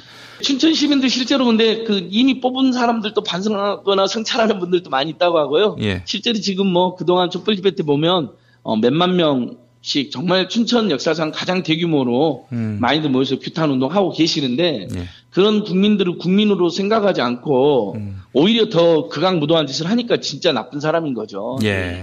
그래요. 아이고, 국회의원 하나 뽑았는데, 국회. 해할 해자. 해로울 국민의 해자. 해를 주고, 예. 국격을 해를 주는 정말 국회의원이죠, 그 사람은. 근데 이렇게 얘기해도 됩니까? 또 선거법상 선관위가 어쩌고 저쩌고 할 수도 있는데요. 네. 이미 이분의 문제점은 우리가 이번 선거 들어서 이야기를 하는 게 아니잖아요. 예. 계속 일상적으로 시민단체가 늘 해왔던 활동대로 반대나 비판하는 거기 때문에 예. 저는 전혀 문제가 안 된다고 생각하고 있습니다. 문제가 될 근데 수도 이런 것을 선관위가 자꾸 촛불 집회나 예. 거리에서 온라인에서 이야기하면 문제를 삼는데 일단 온라인이나 방송 큰 문제가 안 되고요. 예. 오프라인에서 하는 것을 지금 문제를 삼고 있는 거거든요. 예. 그래서 오프라인에서도 이런 이야기를 자유롭게 현수막도 내걸 수 있는데 현수막만 내걸어도 처벌받거든요. 그러니까 이런 걸 빨리 고쳐야 됩니다. 예. 일단 우리가 저쪽에서 또 공격이 들어올 수 있기 때문에 이 한마디는 하고 넘어가야 할 것 같습니다. 맞습니다. 여러분, 농담이었습니다. 아이고, 그리고 김용민 PD님은 자유당원이기 때문에 당내 문제에 대한 입장을 발표하신 거죠. 표현의 그렇습니까? 자유, 당원으로서의 권리를 행사하신 거기 때문에 괜찮습니다. 알겠습니다. 예. 그런 게 또 있었군요. 예. 자유당 입당에서 좋은 게 이거 딱 하나. 그러니까요. 하겠네요. 예. 네, 그래요. 퇴진행동의 김광일 활동가, 이분이 어떻게 연행됐다고요? 예, 우리 퇴진행동에 이제 상황실에 실무진들이 한 150명 정도 열심히 일했잖아요. 지난 6달 가까이. 예. 근데 그 중에서, 김광일 활동가님이라는 분이 있었습니다. 이제 이분은 이번에 퇴진행동 일로 연행된 것은 아니라고 확인이 됐고요. 예. 08년도에 촛불 집회 때 실무진이었거든요. 예. 그때 이제 저도 조직팀장이어서 잘 알고 있는데, 그때 이제 행진팀으로서 온갖 실무를 도맡아 했고 정말 고생을 많이 한 분이에요. 그랬겠죠. 당시에는 야간 집회가 금지됐으니까 다 저희 집행부들이 수배를 당하고 그랬잖아요. 예. 그 수배 당하고 저는 2008년 6월 25일 날 제가 제일 먼저 잡혀가지고 구속됐는데 그때 구속되지 않은 분들은 조계사에서 농성도 하고 그랬었습니다. 그러다가 이제 조계사 빠져나와가지고 몇몇 분들은 이제 잡히셔가지고 징역을 살다 나왔고, 우리 김광일님께서는 어떻게 다행히 잘 빠져나가고 안 잡혀서 만 9년 가까이 수배 생활을 하셨어요. 그럼 그 사이에 야간 집회를 금지한 법률은 유연이 됐고, 그 다음에 이분이 이제 일반교통 방해 혐의가 있는데 그것도 대부분 지금 법원 판결에서 경미한 유죄 선고 나오고 있는 상황이거든요. 예. 그 법도 일반교통 방해도 문제가 많이 있는 법이고 그렇게 지금 지적을 받고 있는데 근데 지금 경찰이 느닷없이 이번에 9년 만에 집 앞에서 지금 이분을 오늘 아침에 연행을 한 겁니다. 오호. 그래서 지금 종로경찰서에 계시거든요. 예. 그래서 저희는 이건 명백하게 08년 촛불에 대한 보복이고 분풀이는 아니죠. 이번 촛불 집회 때는 우리 국민들이 다 같이 함께 하니까 가만히 어떤 조치도 못하고 있다가 촛불 집회 끝나갈 만한데 정권이 바뀌면 또 이렇게 함부로 못할 것 같으니까 정권 바뀌기 전에 박근혜 우병우가 임명한 이철성 일종의 최대 부역 세력 중에 한 명이죠. 예. 이 이철성 경찰청장을 중심으로 한 수구적 수뇌부가 촛불 집회에 대한 분풀이, 안가품 같은 걸 하기 위해서 무리해서 연행했다고 판단하고 있습니다. 그래서 제가 오늘 종로경찰서에 가서 빨리 바로 석방해달라는 기자회견도 하고 최소한 구속장 청구해서는 안 된다. 일부 실정법 위반 혐의가 있다면 불구속 상태에서 재판을 받게 해달라. 이렇게 지금 촉구하고 있습니다. 사실은 무죄인데 경찰 입장에서는 어쨌든 예전에 입건한 게 있기 때문에 기소가 불가피하다면 불구속 상태에서 재판을 받게 해달라. 지금 집시법 불구속 상태로 재판받는 분들 많거든요. 그 정도로 하라는 거죠. 오버하지 말고 탄압하지 말고. 아이고 참 하여튼 몹쓸 경찰입니다. 뭐 하나 제대로 하는 게 없어요. 아니 지금 이 시점에서 왜 08년 그 촛불집회 9년 동안 고생했으면 오히려 봐줘야 되는 거거든요. 정상참작 해줘야 되는 거거든요. 수배라는 게 감옥이나 다름없습니다. 가족들도 못 만나고 어머니 아버님 얼마나 걱정 많이 하시는데요. 수시로 전화 주셔서 우리 아들 걱정하시고 그리고 그때도 무슨 잘못이 아니잖아요. 뭘 파괴하고 이런 게 아니잖아요. 그렇죠. 그냥 집회하고 시민들 같이 행진하는 거 도와준 칭찬받아야 될 분이거든요. 그래서 그 문제 빨리 석방해줘야 된다고 촉구하고 저희들이 어떻게든 촛불 시민들과 함께 무죄로 나올 수 있도록 최선을 다하겠습니다.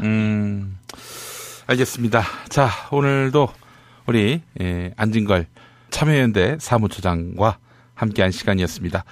더 열심히 청소해 주십시오. 저희 대선 준비 열심히 해서요. 다음 주에는 좀 더 알찬 소식 준비하겠습니다.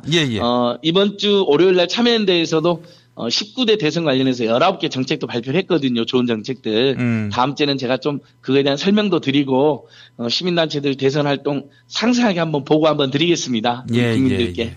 알겠습니다. 여러분 고생하시고요.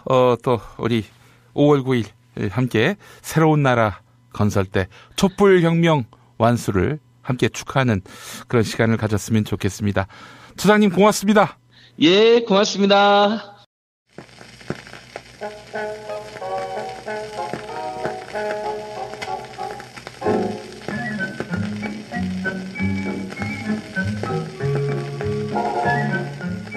김용민의 축구박스입니다. 오늘 노래는 윤민석 씨가 만든 이게 나라냐입니다. 지난해 10월부터 들었던 촛불은 시작부터 박근혜의 사퇴를 요구했습니다.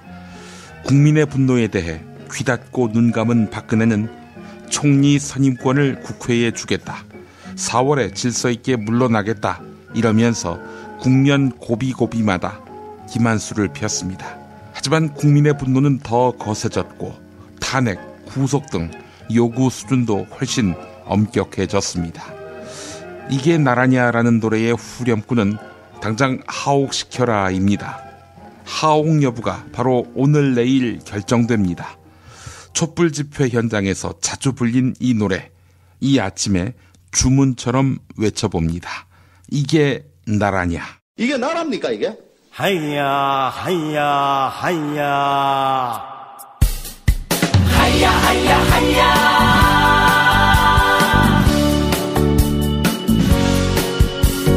하이야 하이야 하이야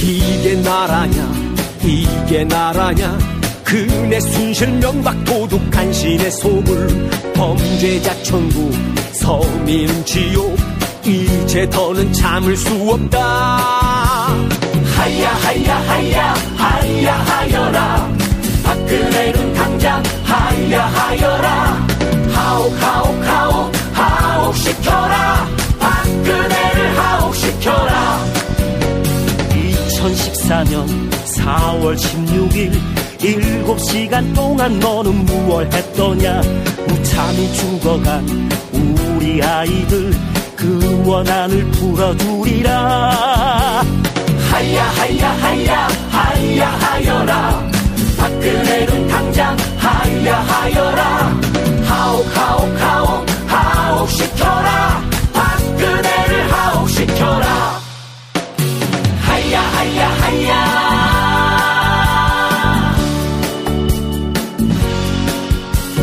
하야 하야 하야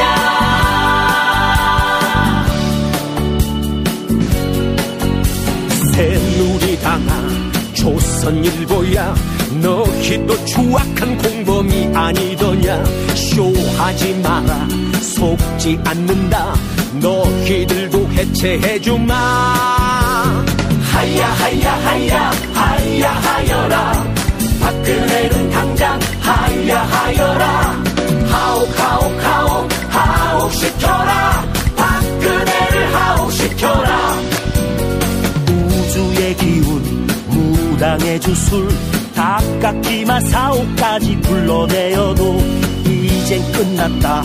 돌이킬 수 없다. 좋은 말 할 때 물러나거라. 하야 하야 하야 하야 하여라. 박근혜는 당장 하야 하여라. 하옥 하옥 하옥 하옥 시켜라. 박근혜를 하옥 시켜라. 하야 하야 하야 하야 하여라.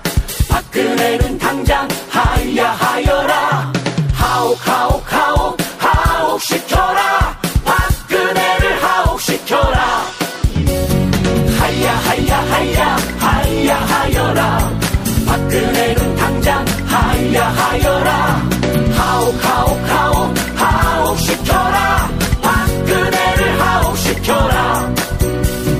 하옥 하옥 하옥 하옥 시켜라.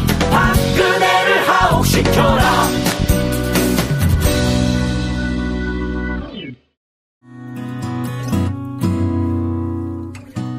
안녕하세요.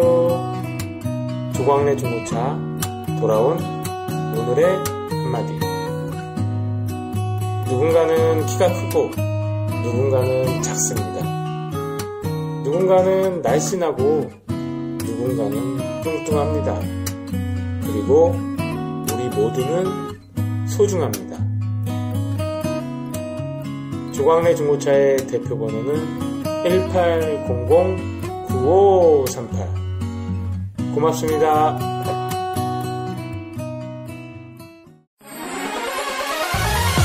어머님, 아버님, 오래오래 건강하세요. 개업 축하합니다. 온세다 잠드소서. 결혼을 축하합니다. 형부, 우리 언니 반품은 안 됩니다. 차장 승진하신 주과장님, 주차장 되신 거 축하해요. 우리 같이 산 게 벌써 7년이나 됐네.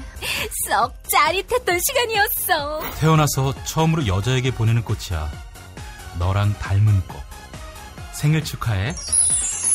사랑과 축하, 위로가 있는 곳에 좋은 사람과 플라워. 1566-0263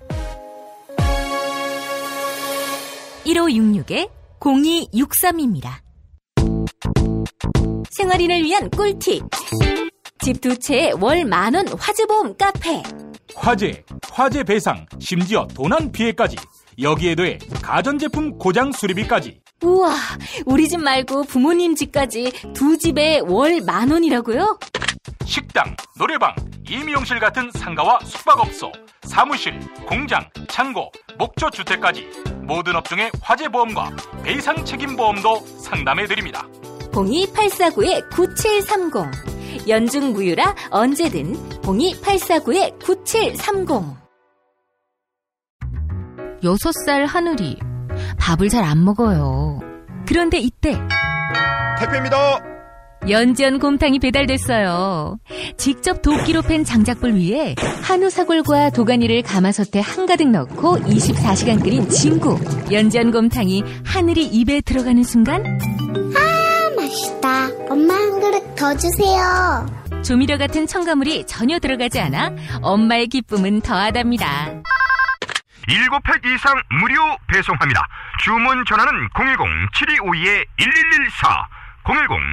010-7252-1114. 오늘을 읽는 책, 문학평론가인 국민대학교 국문학과 정선태 교수와 함께합니다. 정선태 교수님과 함께하겠습니다. 교수님. 네, 안녕하세요. 예.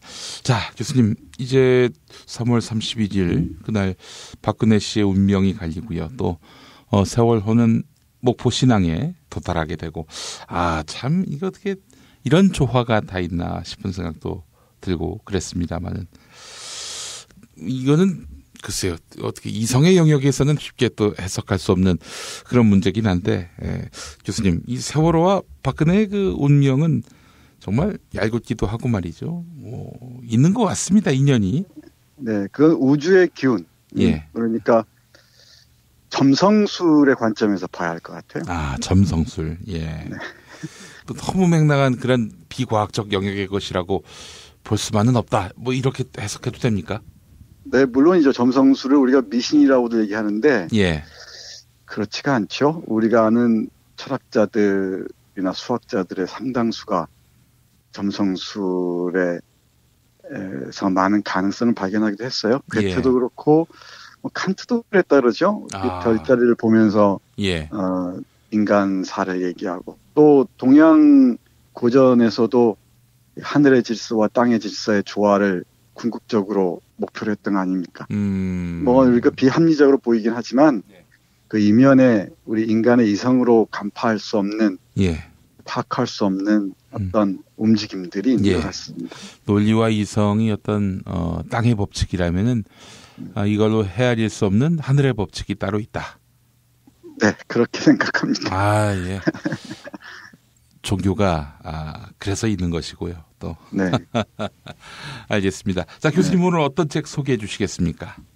네, 오늘은 그 이준규라는 주일 대사 얘기부터 좀 시작할까 합니다. 예. 한국에서 파견한 공무원이죠. 이 주일 대사라는 사람이 일본의 유수한 언론과의 인터뷰에서 위안부 합의는 준수해야 한다. 다음 정권이라도. 그리고 소녀상은 국제적 관례상 예의가 아니다. 그러니까 치워야 된다. 이런 요지의 발언을 했다고 하죠. 혹시 일본의 주한 대사가 한 말이 아니고요? 그 주일 대사라고 하죠. 주일 대사. 네, 일본의 주차는 한국 대사죠. 한국 사람이군요. 그러니까. 네. 그런 유머가 있었군요. 예, 일본 놈이 한 줄 알고요, 그 얘기를. 뭐 일본에 다 나쁜 사람들만 있겠습니까만은 저는 그 사람의 이 언행을 보면서 우리 안에 그 식민의 그늘이 얼마나 깊고도 짙은가를 다시 한번 생각했습니다. 물론 자신들의 이해관계나 기득권이 배경에 놓여 있긴 하겠지만 우리 한국 근현대사에서 우리가 외교관계에서나 국제관계에서 자기 결정권, 주도권을 쥐어본 적이 거의 없잖아요. 예. 어제도 잠깐 말씀드렸습니다마는 이른바 강대국에 미국을 비롯해서 러시아는 물론이고 중국이나 일본에 휘둘리는 모습을 계속 보여왔죠. 그 사람들은 그렇게 강대국에 아부하면서 자신의 기득권을 유지해 왔고요. 지금도 그렇고 제대로 우리가 방향을 잡지 못하면 또 앞으로도 이런 일이 반복될 거라고 생각합니다. 예. 그래서 오늘은 식민지와 피식민지 문제와 관련해서 이 방면의 고전인 프란츠 파농의 검은 피부 하얀 가면 말씀드릴까 합니다. 예. 띄엄띄엄 이렇게 산발적으로 말씀드리긴 했었는데 오늘은 그 사장을 중심으로 피식민지인들의 의식이 얼마나 정신적으로 심리적으로 병들어 있는지를 얘기하는 그 부분을 집중적으로 한번 말씀드려 볼까 합니다. 예. 사실 식민주의자와 피식민주의자 또 식민국과 피식민국 사이에는 정치적 경제적 식민 상황뿐만 아니라 문화적인 심리적인 지점까지도 깊이 있게 개입하는 경우가 많죠. 예. 그리고 정치적인 의미에서 식민지에서 해방했다고 하더라도 식민 경험의 그늘은 쉽게 사라지지가 않습니다. 그러니까 심리적으로 그 의존 컴플렉스가 그렇고요. 예. 또 보이지 않는 열등 컴플렉스도 지속적으로 작동하고 있는 것 같습니다. 예. 우리 프란츠 파농은 그걸 열등 컴플렉스를 세균이라고 언급하는데요. 예. 이 세균처럼 잠복해 있다고 합니다. 이 프란츠 파농 자신이 이 마르티니크 출신의 프랑스인인데, 예. 그러니까 마르티니크니까 카리브해 쪽에 있는 흑인이죠. 그러니까 그쪽 원주민 혈통이니까. 그러니까 자신의 피부만으로도 끝없는 차별, 그다음에 이런 그 억압을 당했던 것 같아요. 정신과 의사로서 그 심리 상태를 분석해 들어가는 그런 아주 저명한 책입니다. 예. 제가 이 책을 고른 이유는 몇 가지 있지만 이 책 전체를 여러분께 말씀드리기는 좀 어렵고 예. 몇 구절만 집중해서 한번 말씀드려 보겠습니다. 예. 제가 우리 김용민 브리핑을 듣다가 댓글을 가끔씩 보는데 예. 거기 보면은 김용민이 누구 편이냐, 예. 정치적으로 누구를 지지하느냐, 예. 그런 얘기를 종종 하면서 블라인드 처리에 대한 불만도 많고 그런 것 같아요. 예. 그런데 여기에서 프란츠 파농의 말을 그대로 옮기면 객관성을 지킨다는 것, 그건 내게 진정 불가능한 일이다. 사람들은 객관성을 위장하는 경우가 많죠. 예. 학문적 객관성이나 또는 정치적 중립성을 얘기하는 경우인데 학문이 그게 설령 과학이라 하더라도 자연과학이라 하더라도 객관성을 순수하게 유지한다는 건 불가능합니다. 자연과학을 포함한 지식들은 늘 권력과 밀접한 관계에 있고요. 예컨대 여성이 열등한 이유를 온갖 학문이 동원돼서 증명했던 사례를 얼마인지 알 수 있습니다. 그리고 백인에 비해서 황인종이나 흑인종이 열등하다는 것을 뭐 골상학을 비롯해서 온갖 학문들이 총동원돼서 그걸 증명하기도 했었죠. 이게 어떻게 객관적으로 할 수 있겠습니까? 그리고 또 하나 중립이라는 게 말이 좋아서 중립이지 무관심의 다른 표현이거나 또는 권력의 이 메커니즘을 은폐하려고 할 때 중립이란 말을 동원하는 경우가 많죠. 그러니까 백인과 흑인 사이에 프란츠 파농의 말을 따르면 차별이 엄연히 존재하는데 객관적으로 백인과 흑인을 얘기하는 것, 나는 거기에 동의할 수 없다는 게 이 사람의 얘기죠. 그리고 핵심이 바로 그 식민주의자들이 백인에게 새겨 넣은 그 열등감들, 의존감들, 자기 모멸감들, 그게야말로 백인이 인류 문명사에서 저지른 최대 범죄 행위라는 겁니다. 뭐 우리가 식민지라고 얘기하지만은 왜 제국주의에 의한 식민지만 떠오르기 쉽죠. 그러니까 문명국이 야만국을 식민한다는 명분. 또 인종적 식민지와 백인이 흑인을 식민지화하고 백인이 황인을 식민지화하는 것도 우리가 떠올릴 수 있겠죠. 그리고 남성이 여성을 식민지화하기도 하고요.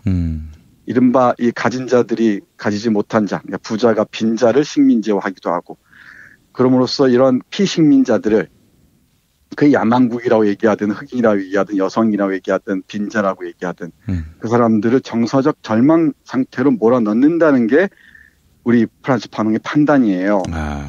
네, 그런 그 차별이 엄연히 존재하는데 거기서 객관성을 지킨다는 것, 중립을 지킨다는 게 가당키나 하겠습니까? 여기에서 이 저항이란 무엇인가 라는 문제가 제기되지 않을 수 없겠죠. 그건 이 억압의 부당성, 차별의 폭력성을 문제화하는 게 정말 그 상식적인 사람이라면, 그리고 최소한의 양심을 가진 학자라면은 그 문제를 전면화하지 않을 수가 없을 겁니다. 그리고 또 제가 이 책을 고른 이유 중에 하나가 이 구절 때문입니다. 이 4장에서 프랑시스 장손이라는 사람을 인용하면서 프란츠 파농이 언급하는 건데요. 한 국가의 모든 국민은 그 국가의 이름으로 자행된 모든 행위에 책임이 있다. 다시 한번 읽어볼까요? 한 국가의 모든 국민은 국가의 이름으로 자행된 모든 행위에 책임이 있다. 몇 번이고 새겨야 할 것 같습니다. 뭐 크게 보면은 일본의 전쟁 범죄에 대해서는 일본 국민 중에 양심적인 지식인도 있었고 또 전쟁에 반대하는 사람도 없지 않았습니다만은 어떤 식으로든 자신이 일본의 국민이었다는 그 이유만으로도 책임을 져야 한다는 게 프란츠 파농의 생각입니다. 근데 이 문제는 대단히 중요한데요. 우리가 예를 들면 베트남 전쟁 얘기를 하거나 또는 세월호에 보이지 않게 가해진 국가폭력들, 또 백남기 선생에 관한 폭력들에 대해서 우리 국가 이름으로 자행된 행위라면은 우리 국민들, 대한민국이라는 정치 공동체의 그 구성원들 있잖아요. 구성원들에게도 어떤 식으로는 책임이 있다는 게 프란츠 파농이 프랑시스 장손을 빌어서 하는 말입니다. 왜냐하면 이렇게 얘기합니다. 읽어보겠습니다. 바로 당신 같은 이의 맹목적 무관심이 아니었더라면 그 사악한 범인들이 당신만큼이나 그들 스스로도 부끄러워하는 그런 인면수심의 행동을 감히 감행할 수는 없었을 것이기 때문이다. 라는 거죠. 그러니까 우리 시민들이 무관심이나 냉소주의로 빠져들지 않았다면은 그 사악한 자들을 부끄럽게 할 수 있는 행위를 끌어낼 수 있었다는 거죠. 우리가 무관심했던 게 또는 냉소로 일관했던 게 어쩌면은 그 범죄 행위를 조장하는데 일정 정도 기여했다는 게 이 프란츠 파농의 냉철한 생각인 것 같습니다. 우리는 사실 우리 대한민국이라는 이름으로 저지르는 많은 그 폭력들, 범죄 행위들이 있죠. 거기에 대해서는 나는 선한 국민이니까, 선한 사회 구성원이니까 아무런 죄가 없다고 생각하는 건 프란츠 파농식으로 얘기하자면은 그 자기 합리화에 지나지 않는다는 겁니다. 이걸 좀 고민해야 될 것 같고요. 그리고 또 한 구절만 봐도 괜찮을까요? 사실 이게 이제 아까 이준규라는 그 일본인인지 한국인인지 구분이 잘 안 되는 주일 대사가 한 말과 관련해서인데 예. 그런 사람들이 우리 사회에서 이렇게 운신을 하지 못하게 하기 위해서는 우리 시민들, 우리 정치 공동체의 구성원들이 정말로 끊임없는 개입과 참여로 그 사람들을 부끄럽게 하고 다시 얼굴을 내밀지 못하게 해야 합니다. 그렇지 않으면은 그 사람들이 계속 그 두더지처럼 나타나서 또 우리의 상식적이고 그 양심에 따른 정의를 교란하는 그런 짓들을 하지 못할 것이라고 생각합니다. 여기에서 프란츠 파농이 그 정신분석 의사로서 예. 열등 컴플렉스나 의존 컴플렉스에 시달리는 사람들에게 충고하는 부분 읽어드리겠습니다. 예. 내 환자로 하여금 자신의 무의식을 정확하게 의식하도록 하고 백인이 되고자 하는 망상을 기꺼이 포기하도록 종용하며 사회 구조 그 자체를 변화시키는 노력을 지향하도록 도움을 주는 일이 나의 일이다 라고 얘기합니다. 예. 그러니까 이준규 씨가 하나의 상징이겠지만은 뭐 이준규라는 사람뿐이겠습니까? 그 태극기 휘두르는 그 수많은 사람들이 사실은 유기 공포나 이 의존 컴플렉스나 열등 컴플렉스에서 못 벗어나고 있죠. 그 사람들에게 자신의 그 무의식을 지배하고 있는 게 무엇인지를 정확하게 깨닫게 하는 게 프란츠 파농이라는 정신의학자의 목표라고 얘기합니다. 사실 그 무의식은 언어처럼 구조화되어 있다 그러잖아요. 예. 그 부분을 정확히 읽어내서 우리 한국 근현대사에서 그 식민의 경험의 그 찌꺼기들이 얼마나 우리의 집단 무의식 속에 깊이 새겨져 있는지를 깨달아야 할 것 같고요. 예. 또 하나는 우리는 수많은 사람들이 백인이 되고자 하고 또 하다못해 선진국을 이렇게 선망하면서 선진국 국민이 되고자 하고 그런 망상에 휘둘리는 경우가 많죠.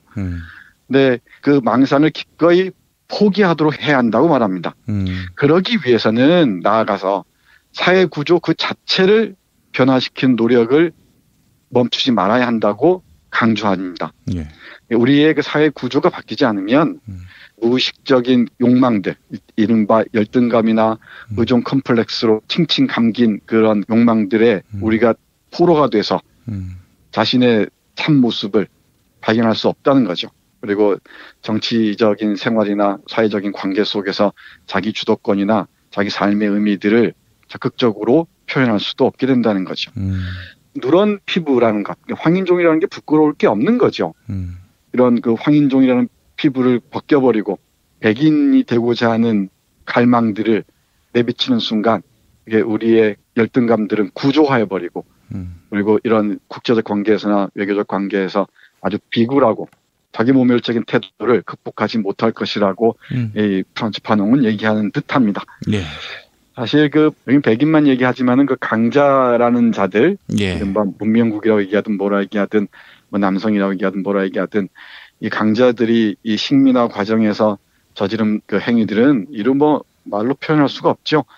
이른바 피식민자들에게 끊임없이 열패감을 심어줌으로써 그 사람의 존립 근거를 무너뜨린 그거야말로 인류사의 그 범죄 행위라고 뭐 말하지 않을 수가 없습니다. 예. 프란츠 파농이 이 책 저 뒷부분에서 얘기하는 걸 잠깐 인용하자면 그래요. 백인들이 자기 속에 있는 악마성을 다 내던져버리고 흑인에게 그 악마 이미지를 다 씌웠다는 거죠. 자신들은 선한 포즈를 취하고 깨끗하고 뭐 순정한 이미지로 자신들을 포장했다는 거죠. 그런데 우리는 쉽게 속아 넘어가는 것 같아요. 사실 파농이 자존감을 강하게 지닌 흑인을 주위에서 발견할 수 없다고 탄식하는데요. 그게 뭐 쉽게 치유가 되지는 않겠지만은 우리가 또 다른 민주화의 도정 또는 이게 진정한 자기 발견의 도정이겠죠. 예. 이 도정에서 우리 안에 저 밑바닥에 남아있는 식민의 그 찌꺼기들을 청소하는 것도 고상만 반장이 대청소 그 맥락에서 한 번쯤 언급해 주셨으면 좋겠습니다. 아, 예. 이렇게 또 아이템 지정까지. 저는 이번 대선에서 정권 교체의 어떤 그 상징성, 또 대표성을 가진 후보자를 끝내 지지를 한다라는 입장을 약속했습니다. 그러니까 경선 과정에서 벌어지는 이런 과정에서는 뭐 뚜렷이 어느 후보를 지지하지 않는다. 이런 입장을 제가 천명을 했는데요. 뭐 그럼에도 불구하고 뭐 누구를 지지할 것이다, 또 누구를 뭐 반대할 것이다, 이렇게 이야기들이 나오는 걸 보면 참 한심합니다. 아니, 저도 분명히 지지하는 사람이 있는데요. 그 지지하는 사람은 그 사람이 아니라 이 촛불혁명의 대의를 품는 그런 인물이거든요. 또 이러면 또 누구를 또 지지할 것이다 이러는데 저는 이제 가치적 측면에서 보지 그 인물에 대한 맹종은 아니거든요. 네, 이런 것들을 믿지 않는 이런 풍조 보면은 저는 그렇게 남이 누구를 지지하나 또 누구를 반대하나 혹시 내가 지지하는 사람하고 다르면 이건 적이지 무찔러야 할 그런 악마지 이렇게 생각하는 사람들 이런 사람들을 보면 이 주체성도 없고 자긍심도 없는 일종의 어떤 노예가 아닌가 이런 생각을 좀 해봐요. 네, 그게 역설적으로 그 과도한 지지가 자신이 지지하는 사람에게 상당히 그 마이너스적 요인으로 작용할 수도 있을 것 같은데 제가 직감하기에는 그리고 우리 언젠가 얘기 나눴듯이 촛불의 목소리에 귀를 기울이는 것 그러니까 응답 능력을 최대치로 끌어올리는 사람이 뭐 적당한 사람이겠죠. 네. 그리고 뭐 잘은 모릅니다만은 이 민주당만 놓고 보자면 새 후보의 그 포진이 저는 상당히 의미가 있는 것 같긴 해요. 그러니까 서로 적대하거나 그럴 건 아닌 것 같은데. 뭐 제가 잘못 읽었는지는 모르겠습니다만 판을. 저 조금 전에 말씀드렸듯이 정확하게 객관적인 태도란 있을 수가 없습니다. 그리고 정치라고 얘기할 때 종종 물어요. 정치적이라고 얘기할 때. 어느 정당을 지지하느냐 또는 어느 후보를 지지하느냐는 문제로 수렴하는데 저는 거기에 동의하기 어렵습니다. 그러니까 물론 대선 국면에서는 그게 중요하겠지만 정치적인 행위란 사실은 우리 일상의 삶을 바꾸는 행위로 이어져야지 어떤 정당이나 특정 정치가에 과도하게 의존하는 건 올바른 의미에서 정치적 행위라고 하기는 저는 개인적으로 대단히 어렵다고 생각합니다. 하여간 이런 촛불혁명을 통해서 또 정권 교체의 무드가 그 어느 때보다도 성숙한 이 시점에서 다시는 이런 나쁜 정치의 시대로 역진하지 않도록 우리 국민들 한 명 한 명이 어떤 시민의식과 유권자 의식을 가져야 할지 돌아봐야 할 테고요.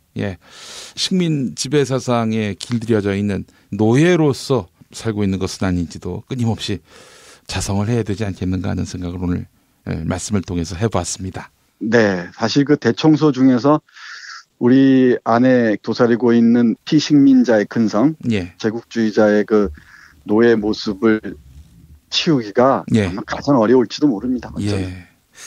공부해야죠. 끊임없이 생각해야 될 테고요. 그거는 뭐 어떤 학벌이나 혹은 뭐 경험에서 나오는 것이 아니라 자신에 대한 애정에서부터 출발한다는 점도 잊지 말아야 할 것 같고요. 네, 그렇습니다. 알겠습니다. 교수님 오늘 말씀 잘 들었습니다. 네, 고맙습니다. 김용민 브리핑과 함께하는 브리핑 대리운전 1522-9687 1522-9687 수익금 일부는 김용민 브리핑 드라마 악인 열전 제작비로 쓰입니다. 박근혜가 구속되면 1회 공짜 이용이 가능한 대리운전 브리핑 대리운전 브리핑 대리운전 번호 잊지 않으셨죠?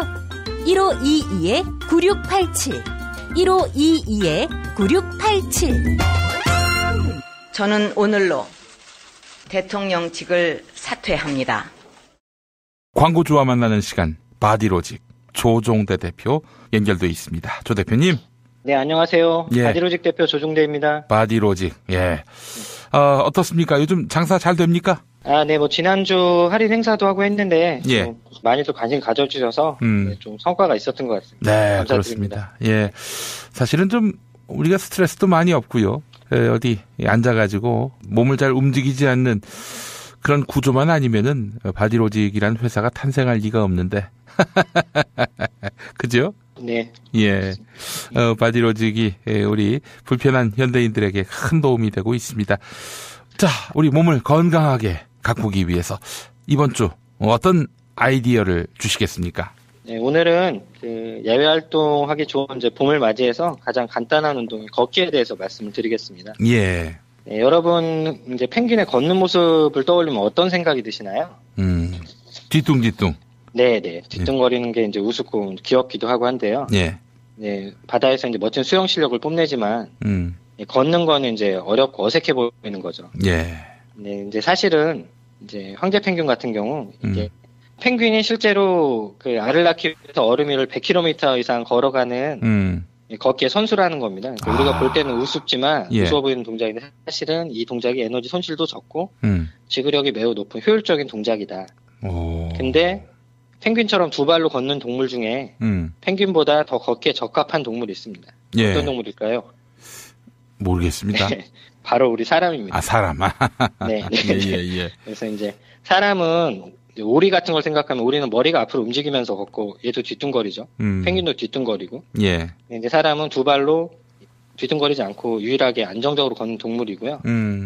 실제로 이제 사슴이나 호랑이처럼 이제 네 발로 걷는 동물들도 인간보다 훨씬 잘 걷는 것처럼 생각을 하는데 사실은 인간이 더 걷기에서는 더 뛰어나다는 걸 말씀드리고 싶었습니다. 예. 그러니까 예를 들면 원시시대 우리 조상들이 사슴을 사냥하는 가장 확실한 방법 중 하나가 표적으로 삼은 사슴을 그냥 계속해서 쫓아가는 방법이었습니다. 쫓고 또 쫓고 시야에서 사라져도 그 방향으로 계속 가서 쫓아가는 거죠. 예. 그러면 사람은 쓰러지지 않고 사슴을 쫓아가는데 실제로 사슴은 쓰러져 버립니다. 그러니까 지구력이 사슴보다 사람이 훨씬 좋다는 걸 말씀드리는 거고요. 예. 뭐 지금도 이제 아프리카 일부 원주민들은 이런 사냥법을 실제로 사용하고 있습니다. 예. 그래서 이제 김병만 씨의 그 정글의 법칙에서 보면 김병만 씨가 실제로 이런 방법으로 염소를 잡는 게 나옵니다. 예. 그래서 사실 인간은 아프리카에서 남아메리카까지 걸어서 이동을 한 거의 유일한 동물이거든요.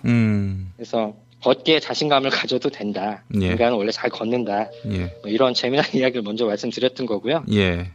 사람의 걸음걸이를 관찰해 보면 남자 같은 경우 상체가 발달해서 어깨를 이렇게 움직이면서 추진력을 얻고요. 상체가 좁은 여성은 골반이 발달해서 엉덩이를 움직이면서 추진력을 얻습니다. 그래서 이제 미국의 뭐 한 대학교 연구에 의하면 사람들이 어깨를 흔들며 당당하게 걷는 남자, 그다음에 골반을 좌우로 흔들며 걷는 여자, 이런 사람들을 더 매력적으로 느낀다고 하고요. 예. 이건 이상적인 체형인 사람이 걸음걸이도 더 매력적이다라는 이런 연구 결과입니다. 그래서 매력적인 걸음걸이가 되는 가장 쉬운 방법이 바디로직을 입는 겁니다. 그래서 겨울 동안 움츠렸던 몸을 풀기 위해서 걷기만 한 운동이 없는데요. 예. 네, 걸을 때마다 몸을 자극해주는 바디로직을 착용하시고 걷기 운동을 하시면 한 번에 3가지 효과를 얻을 수 있습니다. 아, 그렇군요. 첫째, 건강해지고 둘째, 체형이 좋아지고 셋째, 걸음걸이가 매력적으로 바뀌게 됩니다. 아, 그래요. 네. 그렇다면 이제 바디로직 전화번호를 알아내야 할 때네요. 네, 저희 전화번호는 031-345-4550. 네, 이쪽으로 전화 주시거나 인터넷에서 바디로직을 검색해 주시면 저희 쇼핑몰에서 제품 구매가 가능하십니다. 예. 그래요. 저녁 식사 후에 15분 걷고 또 15분 더 걸으면 살도 빠지는데 그때 체형도 함께 교정할 수 있는 방법. 예. 네, 그렇습니다. 그 방법이 바로 바디로직을 착용하는 것이다. 알겠습니다. 네. 예. 조종대 대표님 말씀 잘 들었습니다. 네, 감사합니다. 이준호동 희망센터 이사 권영국 변호사입니다. 이준호동 희망센터는 동남아시아 저개발 국가의 이주노동자들과 함께하고 있습니다. 시골 오지 마을에 학교를 만들고 마을 주민들이 공동체를 이루어 운영하도록 돕습니다. 포털 검색창이나 페이스북에서 이주노동 희망센터를 검색하시어 후원회원이 되어주세요. 노동 존중 생산과 소비를 통한 사회연대를 추구하는 문자당이 함께합니다. 매일 일부 코너 뉴스 듣기 능력 평가 당첨자께 도서출판 YB에서 협찬하는 16년차 마케팅 전문가가 알려주는 21일 마케팅, 이 책을 선물로 보내드립니다. 16년차 마케팅 전문가가 알려주는 21일 마케팅, 이게 책 제목입니다. 16년 동안 마케터로 일한 저자가 마케팅의 모든 것을 설명하는 책인데요. 마케터를 꿈꾸는 사람뿐 아니라 현재 마케팅을 하는 사람들도 모두 이해할 만한 내용이 담겨 있습니다. 마케팅 관점에 극적인 변화를 줄 책, 16년차 마케팅 전문가가 알려주는 21일 마케팅, 여러분의 많은 관심 부탁드립니다. 도서와 함께 선글라스도 보내드립니다. 프랑스 하우스 아이웨어 브랜드 코페낙스가 드리는 선물인데요. 세상에 없던 디자인 코페낙스 아이웨어. 안경업계 디자인 트렌드를 선도해온 코페낙스에 많은 성원 부탁드립니다. 자, 그리고 매주 토요일 정답자 가운데 한 분께는 거제도 펜션 이용권을 함께 드립니다. 두모실 펜션은 경남 거제시 장목면에 위치해 있는데요. 남해 바다의 절경을 한눈에 즐기실 수 있겠습니다. 포털 사이트에서 두모실 펜션 검색해 주시면 감사하겠습니다. 토요일 정답자 가운데 다른 한 분께는 남양주에 위치한 독채 무인 펜션 머문빌리지 이용권을 격주로 드립니다.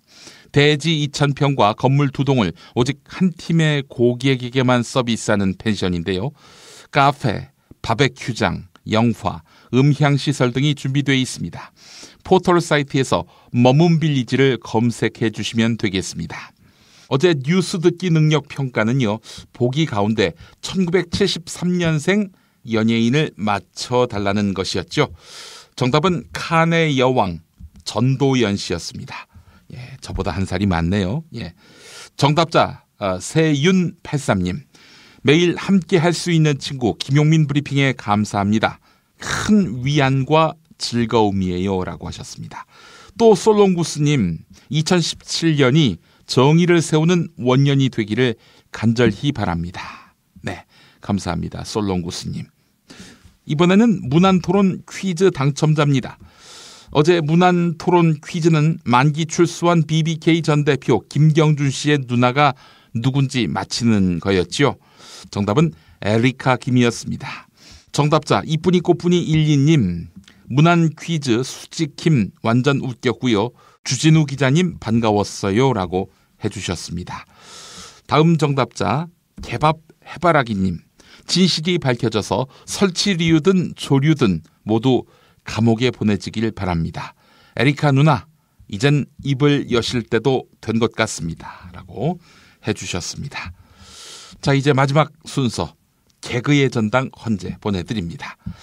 지난 2월 22일 열린 16차 변론기일, 네, 김평우의 동무대였습니다.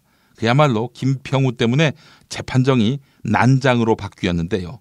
당뇨가 있다더니 1시간 40분 동안 쉬지 않고 박근혜를 옹호하는 발언을 이어갔습니다. 김평우 변호사 이야기입니다. 그러면서 국회, 소추인단 그리고 헌법재판관들을 싸잡아 비난했는데 뭐 적군아군 없었습니다. 대통령 대리인 측이 합의한 쟁점과 관련해서도 전부 무효라고 주장했습니다. 이건 뭐 변호가 아니라 땡깡에 가까웠습니다. 현장으로 가보시겠습니다. 제가 거기서 상세하게 왜 조서에 대한 증거력을 정하는 문제가 그거는 규칙으로 정할 사항이지 재판관이 일방적으로 정할 사항이 아니다. 규칙 제정 절차를 거쳐야 된다고 제가 주장했습니다. 그러니까 전체적으로 저는 재판관이 말씀하시는 거 하나하나에 다 이의를 제기할 수 없기 때문에 말씀을 안 했지만 저는 강일원 재판관이 개인 독단으로 규칙을 제정하는 어떠한 것에 대해서도 저는 인정하지 않습니다. 그거는 포괄적 이의입니다. 그리고 아까도 이야기했지만 어떤 그 중거법 문제를 무슨 마치 무슨 민사법이 준용되는 것처럼 이렇게 말씀하시는데 전혀 법적 근거가 없어요. 명백히 헌법재판소법 40조에 절차에 관해서는 형사소송법을 준용한다고 되어 있습니다. 그러니까 만일에 이걸 준용을 안 하시려면 왜 준용을 안 하는지에 대한 설명이 있어야 되는 겁니다. 법률에 명백히 준용한다고 되어 있는데 나는 해석이 틀리다. 그러니까 준용 안 하겠다. 이거는 어디에 그런 근거가 김평우 있습니까? 변호사님 그러니까 답변을 드리겠습니다. 지금 강일호 재판관이 지금까지 하신 건 전부 법률에 위반된 건데 그거를 마치 대표 변호사가 동의했으니까 넘어가겠다. 그거는 법률을 오해하신 거예요. 법률에 위반되는 행동은 판사도 할 수 없는 겁니다. 했더라도 그건 무효예요. 답변을 드리겠습니다.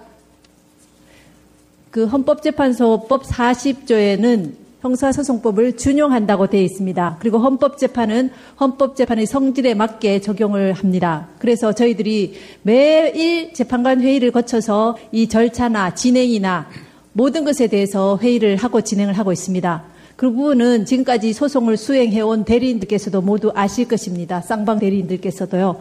그리고 그 부분에 대해서는 아직까지 크게 이의를 하신 분이 안 계십니다. 그리고 재판장님, 그거는 사리가 맞지 않는 말씀이에요. 그 부분은 서면으로 써내십시오. 국회가 만든 법률이 그렇게 정했는데 이거를 갖다가 국회 법률을 무시하고 재판관하고 변호사들이 둘이서 합의하면 법률을 깰 수 있습니까? 준용이라고 되어 있습니다. 준용은 준용 그대로 해야 되지 않습니까?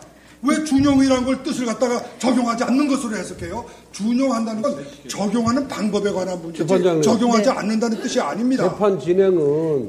재판 진행은 재판장이 하는 겁니다. 아닙니다. 재판 진행에 대해서 의견을 말할 수 들어보세요. 제가 말씀드리고 있습니다. 김평우 변호사님, 지금 저희가 굉장히 모욕적인 언사에 대해서도 굉장히 참고 진행을 하고 있었습니다. 그런데 지나치십니다. 아니 뭐가 지나쳐요? 저는 법을 설명한 것밖에 아무 설명이 없었습니다. 저는 아까 발언하실 때도 재판부에 대해서 굉장히 모욕적인 언사와 지난 기일에 재판부에 대해서도 삿대질이랑 헌법재판관직이나 하느냐 이런 말씀을 하셨습니다. 뭐라고? 저희가 문제 삼을 수도 있지만 제가 뭐라고 그랬어요? 녹음이 다 되어 있습니다. 그래요. 그 부분은. 녹음을 다 틀어보시죠. 그럼 제가 뭐라고 그랬습니까?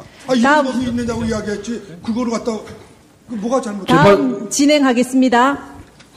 재판장님, 원만한 재판 진행을 방해하고 이 신성한 헌법재판의 권위와 신뢰를 저해하는 행위에 대해서는 재판부에서 단호한 조치를 취해야 된다는 것이 국회를 대표하는 소추위원의 생각입니다. 잘 검토해 주시기 바랍니다. 네, 그 부분은 저희가 별도로 검토하도록 하겠습니다. 일단 품격 있게 재판이 진행되도록 협조해 주시기 바랍니다. 이 사건이 일반 사건이 아니지 않습니까? 대통령 탄핵 사건입니다. 이 사건이 형사 사건이 아닌 것처럼 이 사건은 민사 사건이 아닙니다. 민사 사건은 당사자 처분주의가 적용되고 있습니다. 그래서 당사자가 합의하면은 사실 문제라든가 또 절차 문제도 어느 정도는 그것이 법의 정신에 반하지 않는 한은 합의할 수가 있겠습니다. 그러나 이 사건은 헌법을 다루는 헌법소송입니다. 그렇기 때문에 처음부터 이거는 물론 형사재판은 아니지만 또 더군다나 민사재판하고는 거리가 아주 멉니다. 형사재판은 오히려 이 지금 소추된 사건들이 전부가 형사사건이 위주가 되어 있기 때문에 형사소송법을 적용하는 게 훨씬 맞습니다. 민사소송법은 이 사건하고는 전혀 상관이 없습니다. 오히려 이 사건은 헌법소송이기 때문에 헌법의 정신에서 저희가 민사소송 다뤄야 되는 겁니다. 그런데 당사자 처분주의를 여기다 적용한다는 건 그거는 말이 안 된다고 저희가 당사자 처분주의 적용했다고 말씀드린 적이 없습니다. 아니죠. 아니 뭐 당사자 변호사들끼리 합의했으니까 이거는 넘어가겠다. 그게 당사자 처분주의 제가 아닙니까? 그렇게 말씀드린 적이 없습니다. 아니죠. 그런 뜻 아닙니까? 말씀은 안 했었지만 주심 재판관님이나 지금 재판장님이나 지금 이중환 대표하고 다 이야기가 된 거니까 더 이상 이야기하지 말자. 그것이 처분주의지 뭡니까 그러면? 그건 오해가 있으시죠. 형사재판에서도 증거 신청은 쌍방에서 하시지 않습니까? 아니 헌법 문제에 대해서 이의를 제기하는 것이 시기에 늦은 공격방어 방법이다? 그거는 어느 법에도 근거가 없는 거예요. 시기에 늦은 공격방어 방법이라고 하는 건 민사소송에만 적용되는 겁니다. 형사사건에서도 적용되지 않습니다. 왜 그러냐면 피고인의 유리한 증거가 사후에 발견됐더라도 결심 단계에서 발견됐더라도 그 증거를 제출할 수 있는 기회가 주어져야 제가 인권의 기본 정신입니다. 그런데 시기에 늦었기 때문에 인권 침해한 것도 넘어가자 말이 되겠습니까? 그러니까 시기에 늦었기 때문에 헌법 문제도 다룰 수 없다. 인권 침해 문제도 다룰 수 없다. 이거는 헌법의 근본 정신을 저는 여기에 이 사건이 또 이 법원이 헌법재판소고 헌법사건을 다룬다고 하는 것을 생각해 보십시오. 절대로 그렇게 함부로 그렇게 헌법 문제를 갖다가 마치 이중환 대표하고 누가 합의할 수 있는 것처럼 그렇게 말씀하신다 그러면 저는 거기 점에 대해서는 정말 유감이라고 생각하겠습니다. 네. 김용민 브리핑과 함께한 시간 어떠셨어요? 다음 시간에도 보다 바르고 알차며 즐거운 정보로 여러분을 찾아가겠습니다. 팟캐스트 포털 팟빵에서 다운로드하기, 구독하기, 별점 주기, 댓글 달기로 응원해주세요. 잊지 마세요. 다운로드하기, 구독하기, 별점 주기, 댓글 달기.